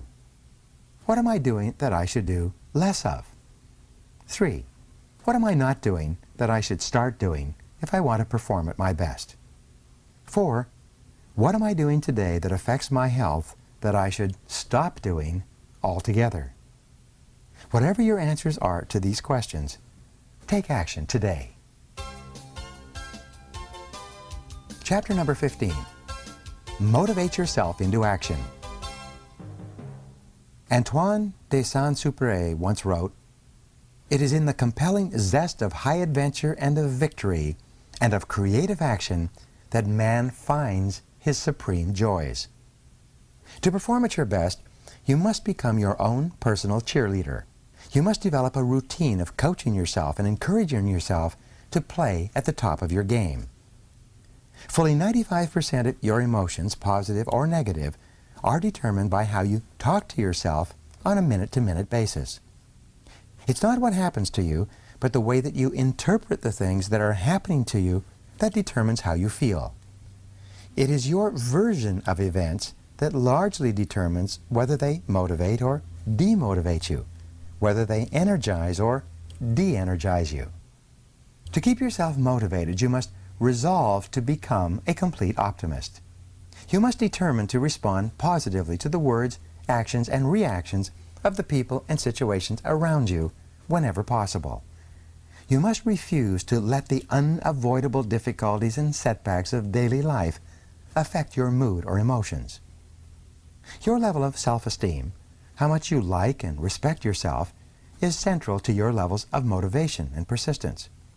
You should talk to yourself positively all the time to boost your self-esteem. Say things to yourself like, "I like myself, I like myself," over and over until you begin to believe what you say and behave like a person with a high-performance personality. To keep yourself motivated and to overcome feelings of doubt or fear, continually tell yourself, I can do it. I can do it. When people ask you how you are, always tell them, I feel terrific. No matter how you really feel at the moment or what is happening in your life, resolve to remain cheerful and upbeat. It's been said that you should never share your problems with others because 80% of people don't care about your problems anyway, and the other 20% are kind of glad that you've got them in the first place. In study after study, psychologists have determined that optimism is the most important quality you can develop for personal and professional success and happiness. It seems that optimists have 3 special behaviors, all learned through practice and repetition. Here they are. First, optimists look for the good in every situation. No matter what goes wrong, they always look for something good or beneficial. And, not surprisingly, they always seem to find it. Second, optimists always seek the valuable lesson in every setback or difficulty. They believe that difficulties come not to obstruct, but to instruct. They believe that each setback or obstacle contains a valuable lesson they can learn and grow from, and they are determined to find it. Third, optimists always look for the solution to every problem. Instead of blaming or complaining when things go wrong, they become action-oriented. They ask questions like, what's the solution? What can we do now? What's the next step? In addition, people who are habitually optimistic, positive, and upbeat think and talk continually about their goals. They think and talk about the future and where they're going, rather than the past and where they came from. They're always looking forward rather than backward. When you continually visualize your goals and ideals and talk to yourself in a positive way, you feel more focused and energized. You feel more confident and creative. You experience a greater level of control and personal power. And the more positive and motivated you feel, the more eager you are to get started, and the more determined you are to keep going. Here's a way to put this idea into action. Control your thoughts. Remember, you become what you think about most of the time. Be sure that you are thinking and talking about the things you want rather than the things you don't want. Keep your mind positive by accepting complete responsibility for yourself and for everything that happens to you. Refuse to criticize or blame others for anything. Resolve to make progress rather than excuses. Keep your thoughts and your energy focused forward on the things you can do to improve your life, and let the rest go. Chapter number 16. Practice creative procrastination. Boardroom Reports wrote recently, make time for getting big tasks done every day. Plan your daily workload in advance. Single out the relatively few small jobs that absolutely must be done immediately in the morning. Then go directly to the big tasks and pursue them to completion. Creative procrastination is one of the most effective of all personal performance techniques. It can change your life. The fact is that you can't do everything that you have to do.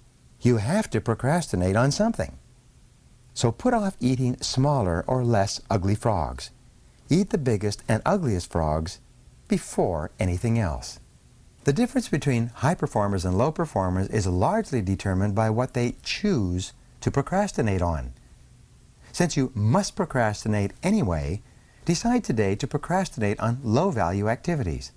Decide to procrastinate, outsource, delegate, and eliminate those activities that don't make much of a contribution to your life in any case. Get rid of the tadpoles and focus on the frogs. Here's a key point. To set proper priorities, you must set posteriorities as well. A priority is something that you do more of and sooner, while a posteriority is something that you do less of and later, if at all. Here's a rule. You can get your time and your life under control only to the degree to which you discontinue lower value activities.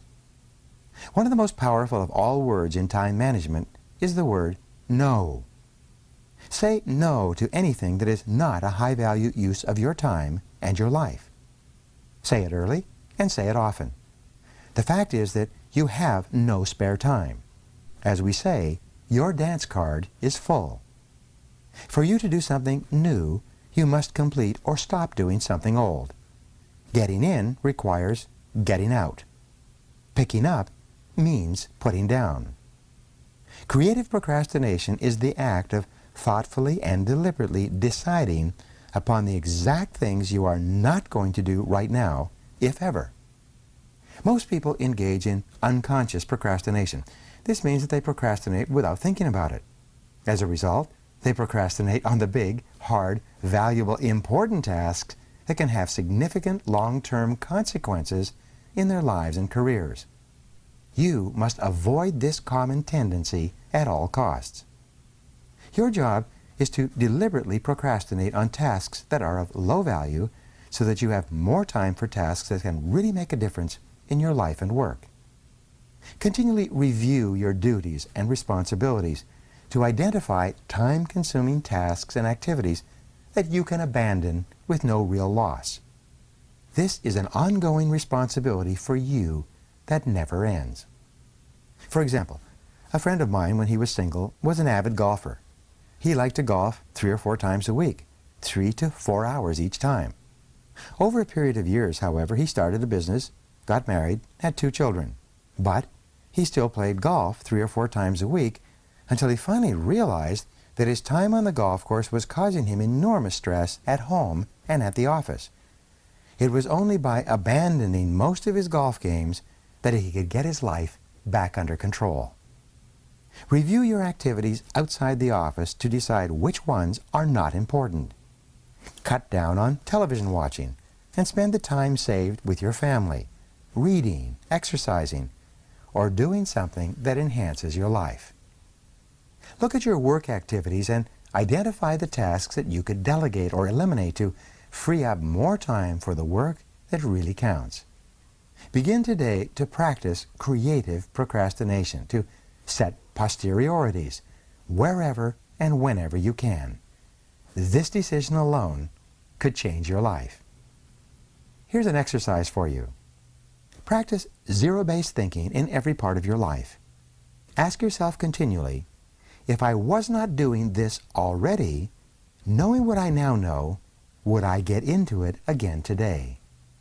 Examine each of your personal and work activities and evaluate it based on your situation today. If it is something that you would not start up again today, knowing what you now know, it is a prime candidate for abandonment or creative procrastination.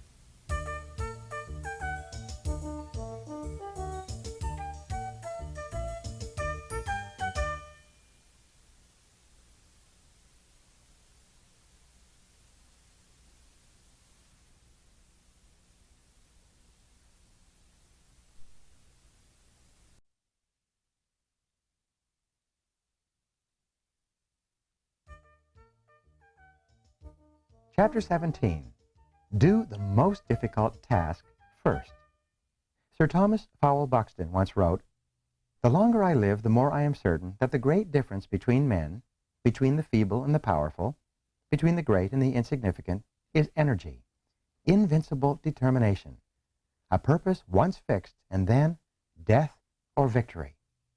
One of the best techniques for overcoming procrastination and getting more things done faster is for you to start work by doing your most difficult task first. This is truly eating your frog, and it is one of the hardest and yet one of the most important of all personal management skills. You develop this habit by following these steps. At the end of your workday or on the weekend, make a list of everything you have to do the next day. Review this list using the ABCDE method combined with the 80-20 rule. Next, select your A1 most important task, the job that has the most serious potential consequences if you get it done or leave it undone. Then, assemble everything you need to start and finish this job and lay it out, ready for you to start work in the morning. Clear your workspace completely so that you have this one most important task like a big frog sitting on your desk waiting for you in the morning. Then discipline yourself to get up, get ready, and then walk in, sit down, and start on your most difficult task, without interruptions before you do anything else. Do this every day for 21 days until it becomes a habit. With this discipline, you will literally double your productivity in less than a month. Starting first thing in the morning with your biggest and most important task is the opposite of what most people do. This discipline breaks you of the habit of procrastination and puts your future squarely in your own hands. Starting with your most difficult job or piece of the job gives you a jump start on the day. As a result, you'll be more energized and productive from then on. On the days when you launch immediately into your top job, you will feel better about yourself and your work than on any other day. You will personally feel more powerful, more effective, more in control, and more in charge of your life than at any other time. Develop the habit of doing the most difficult task first, and you'll never look back. You will become one of the most productive people of your generation. Here's how you can put this idea into action. See yourself as a work in progress. Dedicate yourself to developing the habits of high productivity by practicing them repeatedly until they become automatic and easy. One of the most powerful phrases you can learn and apply is just for today. Don't worry about changing yourself for your whole life. If it sounds like a good idea, do it just for today. Say to yourself, just for today, I will plan, prepare, and start on my most difficult task before I do anything else. You will be amazed at the difference this makes in your life. Chapter 18. Slice and dice the task. Orson Swett Marden once wrote, "The beginning of a habit is like an invisible thread, but every time we repeat the act, we strengthen the strand, add to it another filament, until it becomes a great cable and binds us irrevocably in thought and act." A major reason for procrastinating on big, important tasks is that they often appear so large and formidable when you first approach them. One technique that you can use to cut a big task down to size is the salami slice method of getting work done. With this method, you lay out the task in detail and then resolve to do just one slice of the job for the time being, like eating a roll of salami, one slice at a time, or like eating a frog, one piece at a time. Psychologically, you will find it easier to do a single small piece of a large project than to start on the whole job. Often, once you've started and completed a single part of the job, you will feel like doing just one more slice. Soon you'll find yourself working through the job one part at a time, and before you know it, the job will be completed. An important point to remember is that you have deep within you what is called an urge to completion, or what is often referred to as a compulsion to closure. This means that you actually feel happier and more powerful when you start and complete a task of any kind. You satisfy a deep subconscious need to bring finality to a job or project. This sense of completion or closure motivates you to start the next task or project and then to persist toward final completion. This act of completion triggers the release of endorphins in your brain that was mentioned earlier. And the bigger the task you start and complete, the better and more elated you feel. The bigger the frog you eat, the greater the surge of personal power and energy you will experience. When you start and finish a small piece of a task, you feel motivated to start and finish another part, and then another, and so on. Each small step forward energizes you. You develop an inner drive that motivates you to carry through to completion. This completion gives you the great feeling of happiness and satisfaction that accompanies any success. Another technique you can use to get yourself going is called the Swiss cheese method of working. You use this technique to get yourself into gear by resolving to punch a hole into the task, like a hole in a block of Swiss cheese. You Swiss cheese a task when you resolve to work for a specific time period on it. This may be as little as 5 or 10 minutes, after which you will stop and do something else. You will take just one bite of your frog and then rest or do something else. The power of this method is similar to that of the salami slice method. Once you start working, you develop a sense of forward momentum and a feeling of accomplishment. You become energized and excited. You feel internally motivated and propelled to keep going until the task is complete. You should try the salami slice or the Swiss cheese method on any task that seems overwhelming when you approach it for the first time. You will be amazed at how helpful these techniques are in overcoming procrastination. I have several friends who have become best-selling authors by simply resolving to write one page or even one paragraph per day until the book was completed. And you can do the same. Now, put these techniques into action immediately.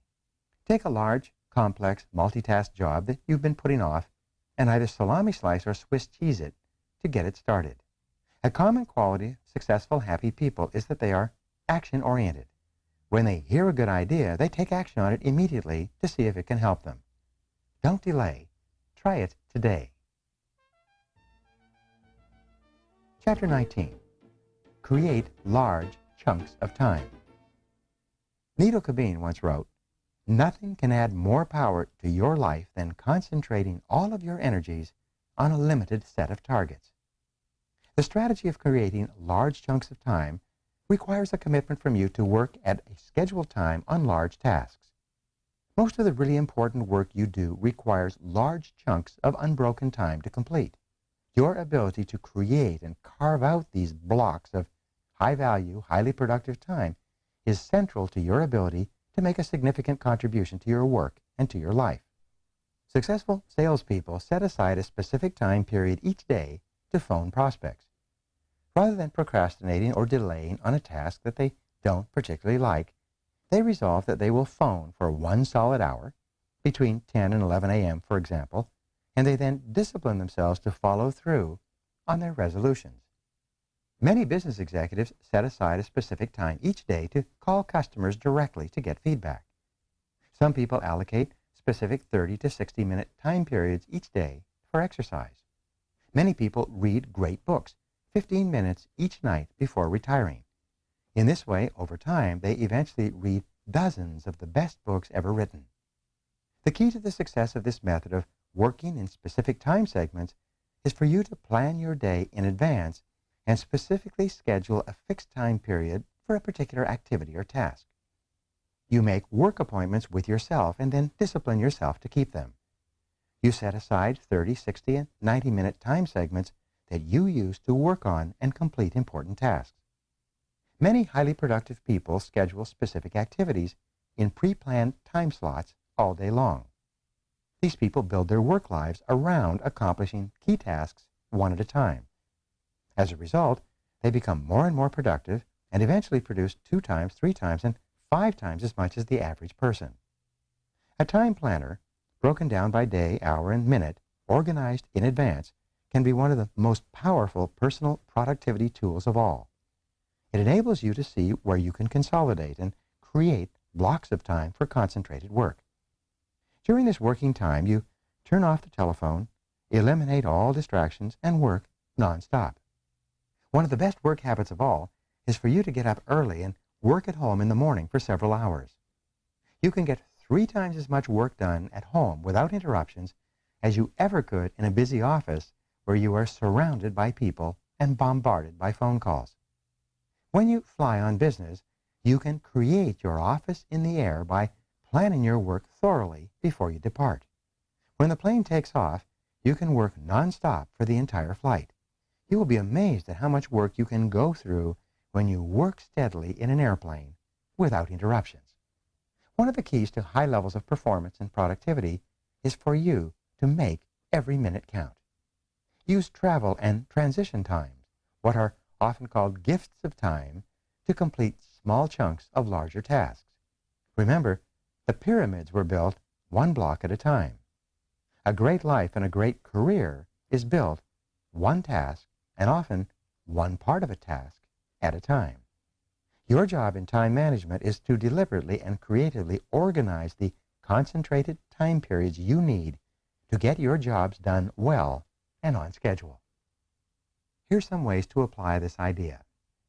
Think continually of different ways that you can save, schedule, and consolidate large chunks of time. Use this time to work on important tasks with the most significant long-term consequences. Make every minute count. Work steadily and continuously without diversion or distraction by planning and preparing your work in advance.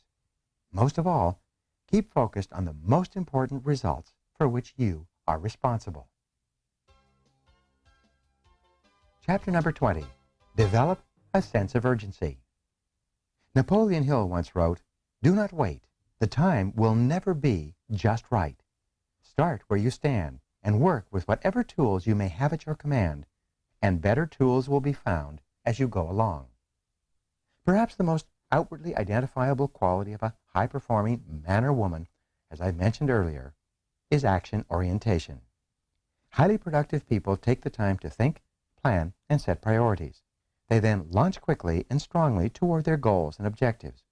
They work steadily, smoothly, and continuously, and seem to go through enormous amounts of work in the same time period that the average person spends socializing, wasting time, and working on low-value activities. When you work on high-value tasks at a high and continuous level of activity, you can actually enter into an amazing mental state called flow. Almost everyone has experienced this at some time. Really successful people are those who get themselves into this state far more often than the average. In the state of flow, which is the highest human state of performance and productivity, something almost miraculous happens to your mind and emotions. You feel elated and clear. Everything you do seems effortless and accurate. You feel happy and energized. You experience a tremendous sense of calm and personal effectiveness. In the state of flow, identified and talked about over the centuries, you actually function on a higher plane of clarity, creativity, and competence. You are more sensitive and aware. Your insight and intuition function with incredible precision. You see the interconnectedness of people and circumstances around you. You often come up with brilliant ideas and insights that enable you to move ahead even more rapidly. One of the ways that you can trigger this state of flow is by developing a sense of urgency. This is an inner drive and desire to get on with a job quickly and get it done fast. This inner drive is an impatience that motivates you to get going and to keep going. A sense of urgency feels very much like racing against yourself. With this ingrained sense of urgency, you develop a bias for action. You take action rather than talking continually about what you are going to do. You focus on specific steps you can take immediately. You concentrate on the things you can do right now to get the results you want and achieve the goals you desire. A fast tempo seems to go hand in hand with all great success. Developing this tempo requires that you start moving and keep moving at a steady rate. When you become an action-oriented person, you activate what is called the momentum principle of success. This principle says that although it may take tremendous amounts of energy to overcome inertia and get going initially, it then takes far less energy to keep going. The good news is that the faster you move, the more energy you have. The faster you move, the more you get done, and the more effective you feel. The faster you move, the more experience you get, and the more you learn. The faster you move, the more competent and capable you become at your work. A sense of urgency shifts you automatically onto the fast track in your career. The faster you work and the more you get done, the higher will be your levels of self-esteem, self-respect, and personal pride. One of the simplest and yet most powerful ways to get yourself started is to repeat the words, "Do it now, do it now, do it now," over and over to yourself. If you feel yourself slowing or becoming distracted by conversations or low-value activities, repeat to yourself the words, "Back to work, back to work, back to work," over and over. In the final analysis, nothing will help you more in your career than for you to get the reputation for being the kind of person who gets important work done quickly and well. This reputation will make you one of the most valuable and respected people in your field. Now here's how you can apply these ideas. Resolve today to develop a sense of urgency in everything you do. Select one area where you have a tendency to procrastinate and make a decision to develop the habit of fast action in that area. When you see an opportunity or a problem, take action immediately. When you're given a task or responsibility, do it quickly and report back fast. Move rapidly in every important area of your life. You will be amazed at how much better you feel and how much more you get done. Chapter 21, Single-Handle Every Task. James Allen once wrote, "And herein lies the secret of true power. Learn by constant practice how to husband your resources and concentrate them at any given moment upon a given point." Eat that frog. Every bit of planning, prioritizing, and organizing comes down to this simple concept. Your ability to select your most important task, to begin it, and then to concentrate on it single-mindedly until it is complete is the key to high levels of performance and personal productivity. Every great achievement of humankind has been preceded by a long period of hard, concentrated work until the job was done. Single-handling requires that once you begin a task, you keep working at it without diversion or distraction until the job is 100% complete. You keep urging yourself onward by repeating the words "back to work" over and over whenever you're tempted to stop or do something else. By concentrating single-mindedly on your most important task, you can reduce the time required to complete it by 50% or more. It's been estimated that the tendency to start and stop a task, to pick it up, put it down, and come back to it, can increase the time necessary to complete the task by as much as 500%. You see, each time you return to the task, you have to familiarize yourself with where you were when you stopped and what you still have to do. You have to overcome inertia and get yourself going again. You have to develop momentum and get into a productive work rhythm. But when you prepare thoroughly and then begin, refusing to stop or turn aside until the job is done, you develop energy, enthusiasm, and motivation. You get better and more productive. You work faster and more effectively. The truth is that once you've decided on your number one task, anything else that you do other than that is a relative waste of time. Any other activity is just not as valuable or as important as this job based on your own priorities.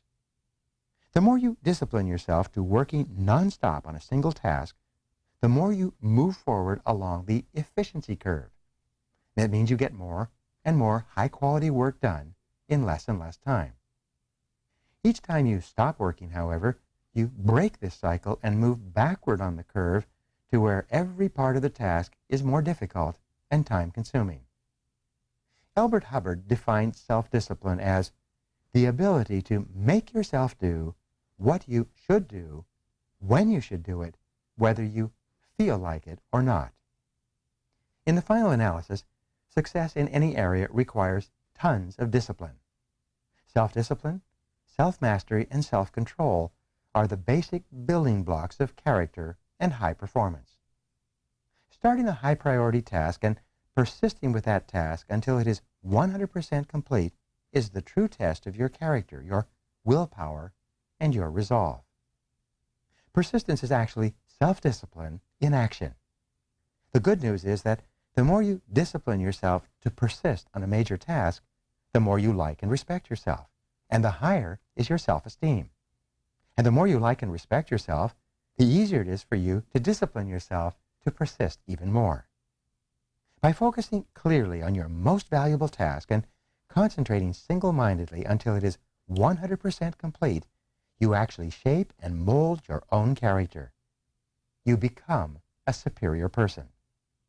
You become a stronger, more competent, more confident, and happier person. You feel more powerful and productive.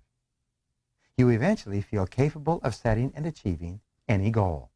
You become the master of your own destiny. You place yourself on an ascending spiral of personal effectiveness on which your future is absolutely guaranteed. And the key to all of this is for you to determine the most valuable and important thing you could possibly do at every single moment, and then eat that frog. Here's something you can do immediately. Take action. Resolve today to select the most important task or project that you could complete, and then launch into it immediately. Once you start your most important task, discipline yourself to persevere without diversion or distraction until it is 100% complete.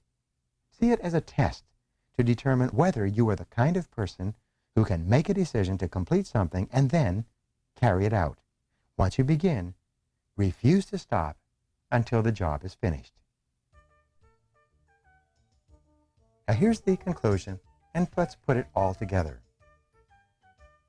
The key to happiness, satisfaction, great success, and a wonderful feeling of personal power and effectiveness is for you to develop the habit of eating your frog first thing every day when you start work. Fortunately, this is a learnable skill that you can acquire through repetition. And when you develop the habit of starting on your most important task before anything else, your success is assured. Here's a summary of the 21 great ways to stop procrastinating and get more things done faster. Review these rules and principles regularly until they become firmly ingrained in your thinking and actions, and your future will be guaranteed. Number 1, set the table. Decide exactly what you want. Clarity is essential. Write out your goals and objectives before you begin. Number 2, plan every day in advance. Think on paper. Every minute you spend in planning can save you 5 or 10 minutes in execution. Number 3, apply the 80-20 rule to everything you do. 20% of your activities will account for 80% of your results. Always concentrate your efforts on that top 20%. Number 4, consider the consequences. Your most important tasks and priorities are those that can have the most serious consequences, positive or negative, on your life or work. Focus on these tasks above all else. Number 5, practice the ABCDE method continually. Before you begin work on a list of tasks, take a few moments to organize them by value and priority so that you can be sure of working on your most important activities. Number 6, focus on key result areas. Identify and determine those results that you absolutely, positively have to get done to do your job well and work on them all day long. Number 7, obey the law of forced efficiency. There is never enough time to do everything, but there's always enough time to do the most important things. What are they? Number 8, prepare thoroughly before you begin. Proper prior preparation prevents poor performance. Number 9, do your homework. The more knowledgeable and skilled you become at your key tasks, the faster you start them and the sooner you get them done. Number 10, leverage your special talents. Determine exactly what it is that you are very good at doing or could be very good at, and throw your whole heart into doing those specific things very, very well. Number 11, identify your key constraints. Determine the bottlenecks or choke points, internally or externally, that set the speed at which you achieve your most important goals, and then focus on alleviating those constraints. Number 12, take it one oil barrel at a time. You can accomplish the biggest and most complicated job if you just complete it one step at a time. Number 13, put the pressure on yourself. Imagine that you have to leave town for a month and work as if you had to get all your major tasks completed before you left. Number 14, maximize your personal powers. Identify your periods of highest mental and physical energy each day and structure your most important and demanding tasks around these times. Get lots of rest so you can perform at your best. Number 15, motivate yourself into action. Be your own cheerleader. Look for the good in every situation. Focus on the solution rather than the problem. Always be optimistic and constructive. Number 16, practice creative procrastination. Since you can't do everything, you must learn to deliberately put off those tasks that are of low value so that you have enough time to do the few things that really count. Number 17, do the most difficult task first. Begin each day with your most difficult task, the one task that can make the greatest contribution to yourself and your work, and resolve to stay at it until it's complete. Number 18, slice and dice the task. Break large, complex tasks down into bite-sized pieces, and then just do one small part of the task to get started. Number 19, create large chunks of time. Organize your days around large blocks of time where you can concentrate for extended periods on your most important tasks. Number 20, develop a sense of urgency. Make a habit of moving fast on your key tasks. Become known as a person who does things quickly and well. And number 21, single-handle every task. Set clear priorities, start immediately on your most important task, and then work without stopping until the job is 100% complete. This is the real key to high performance and maximum personal productivity. Make a decision to practice these principles every day until they become second nature to you. With these habits of personal management as a permanent part of your personality, your future will be unlimited. Just do it. Eat that frog. This is Brian Tracy, and thank you for listening. For more information on how we can help you, contact Barrett Kohler or come and visit me at my website at briantracy.com.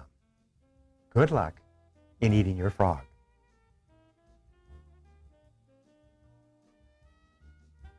Copyright 2001, American Audio Literature.